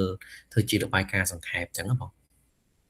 អាហ្នឹងវាអាចមានដែរព្រោះខ្ញុំធ្លាប់ជួបករណីហ្នឹងគឺរដ្ឋបាលខ្ញុំមកគាត់រៀបចំឯកសារបែបហ្នឹងកូនចៅរបស់គាត់អាហ្នឹងគេហៅរបាយការណ៍កូនកាត់ខ្ជិលធ្វើរបាយការណ៍សង្ខេបយកអាកំណត់ហេតុហ្នឹងធ្វើរបាយការណ៍ហ្មងហ្នឹងណាខ្ញុំឆ្លើយបានខ្ញុំឆ្លើយជូនប៉ុណ្្នឹងអាហ្នឹងវាមានពាក់ព័ន្ធមួយការងាររបាយការណ៍ហ្នឹងមានជាចម្ងល់ទៀតទេបាទបើអត់មានទេអាហ្នឹងខ្ញុំសូមបន្តទៅមុខទៀតចុះពាក់ព័ន្ធជាមួយនឹងកំណត់ហេតុមានជាសំណួរឯងកំណត់ហេតុបច្ចាខ្ញុំបង្ហាញពីម្សិលមិញណាមានទេបាទមានអត់បាទអស់ហើយលោកគ្រូអូខេអត់ទេខ្ញុំសូមទៅខាងមុខទៀតហើយចុះពាក់ព័ន្ធជាមួយនឹងការរៀបចំលិខិតរដ្ឋបាលហ្នឹងមានជាចម្ងល់អីទេពាក់ព័ន្ធជាមួយនឹងការប្រើប្រាស់ពាក្យគួរសមពាក់ព័ន្ធជាមួយនឹងខ្លឹមសារពាក់ព័ន្ធជាមួយនឹងល្បះផ្សំអីមានជាសំណួរទេបាទព្រោះហ្នឹងជាចំណុចសំខាន់បើសិនជាយើងកាន់ការរបស់យើងត្រូវចេះអាហ្នឹងជាចំណុចស្នូលអាហ្នឹងជាចំណុចសំខាន់ជាងគេនៅក្នុងមេរៀនទាំងអស់ហ្នឹងពាក់ព័ន្ធមួយការរៀបចំលិខិតហ្នឹងមានជាសំណួរទេបាទ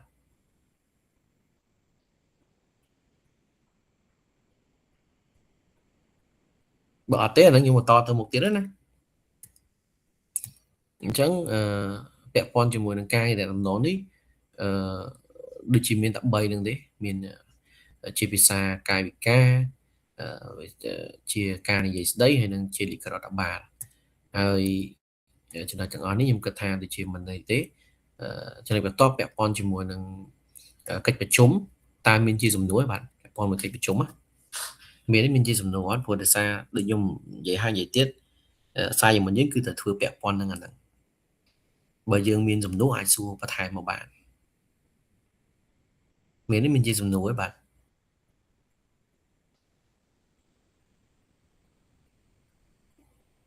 អត់មានទេណាអត់មានខ្ញុំទៅបន្តទៀតហើយបាទពាក់ព័ន្ធជាមួយនឹងកិច្ចប្រជុំរបស់យើងអញ្ចឹងសម្រាប់ការរៀបចំក្រុមខ្ញុំបញ្ជាក់មកអញ្ចឹងខ្ញុំទុកឲ្យវ៉ានីគាត់អ្នកធ្វើហើយសម្រាប់ធានបទខ្ញុំតម្លាក់ជូនហើយសម្រាប់របៀបវរៈចាំខ្ញុំ note ខ្លះសម្រាប់នៅក្នុងការធ្វើកិច្ចប្រជុំហ្នឹងហើយសម្រាប់មេរៀនទី1ហ្នឹងពាក់ព័ន្ធជាមួយនឹងការងារហ្នឹងរដ្ឋបាលហ្នឹងរបៀបហ្នឹងគឺបញ្ចប់ត្រឹមហ្នឹងហើយនៅពេលនៅ section បន្ទាប់គឺយើងចូលមេរៀនថ្មីមួយទៀតពាក់ព័ន្ធទៅនឹងការគ្រប់គ្រងឯកសារការិយាល័យអញ្ចឹងនៅក្នុងការឯកសារក្នុងការិយាល័យហ្នឹងមាន4ចំណុចតែទី1ពាក់ព័ន្ធជាមួយនឹងការគ្រប់គ្រងឯកសារការគ្រប់គ្រងបណ្ដាសាររដ្ឋបាលបច្ចេកទេសនៅក្នុងការគ្រប់គ្រងឯកសារហើយនិងការគ្រប់គ្រងបន្លាស់ក្រូណូអញ្ចឹងសរុបមកវិញសម្រាប់ការបន្លងសំទោសមានការបន្លងនេះសម្រាប់មេរៀនហ្នឹងគឺចប់ប៉ុណ្ណឹងហើយខ្ញុំមាន quiz មួយទៀតដែរតែដូចជាមានតែ6 7សំណួរទេដើម្បីឲ្យយើង tick តាម Google Form ណានៅពេលដែលបញ្ចប់គឺខ្ញុំនឹងផ្ញើជូនឲ្យហើយសម្រាប់ជនមីងហ្នឹងឯងជនមីងបាទលោកគ្រូបានជនមីងអាចហៅវត្តមានគាត់បញ្ចប់ទៅហើយចាំតម្លាក់របាយការណ៍វត្តមានរបស់គាត់ចូលនៅក្នុងក្រុមរបស់ខ្ញុំផងណាបាទលោកគ្រូបានបាទអញ្ចឹងពាក់សម្រាប់មានយើងហ្នឹងគឺខ្ញុំសូមបញ្ចប់ប៉ុណ្ណឹងហើយតិចទៀតខ្ញុំនឹងតម្លាក់ជូននៅ quiz ដូចជាមានតែ6 7សំណួរទេអត់ច្រើនទេអាហ្នឹងគឺខ្ញុំបូកសម្រាប់ទៅនឹងការងារ assignment របស់យើងណាអញ្ចឹងខ្ញុំសូមបញ្ចប់ជាស្រ័យលោកគ្រូបាទលោកគ្រូតើតើជាមួយនឹងមេរៀនទី1នេះលោកគ្រូតម្លាក់ slide នឹងជូនឲ្យអត់លោកគ្រូនៅពេលដែលខ្ញុំបញ្ចប់មេរៀនទាំងពីរមេរៀនហ្នឹងខ្ញុំតម្លាក់ទៅតែម្ដងព្រោះដោយសារអាចខ្ញុំទុករយៈពេលមួយអាទិត្យសម្រាប់ឲ្យយើងមើលឯកសារហ្នឹងឡើងវិញហើយបាទខ្ញុំអាចសួរទៅតាក់ទងទៅលោកគ្រូរតនាដើម្បីឲ្យគាត់រៀបចំប្រឡងហ្នឹងជាការធ្វើប្រឡងបែបម៉េចអញ្ចឹងខ្ញុំសូមយោបល់ពីគាត់សិនណាតែសម្រាប់ slide មានន័យថាចេះលោកគ្រូមានន័យថាអា slide ទី1 slide មេរៀនទី1ហ្នឹងវាជាប់ជាមួយនឹងមេរៀនទី2អត់ដាច់ slide ពីគ្នាណាលោកគ្រូ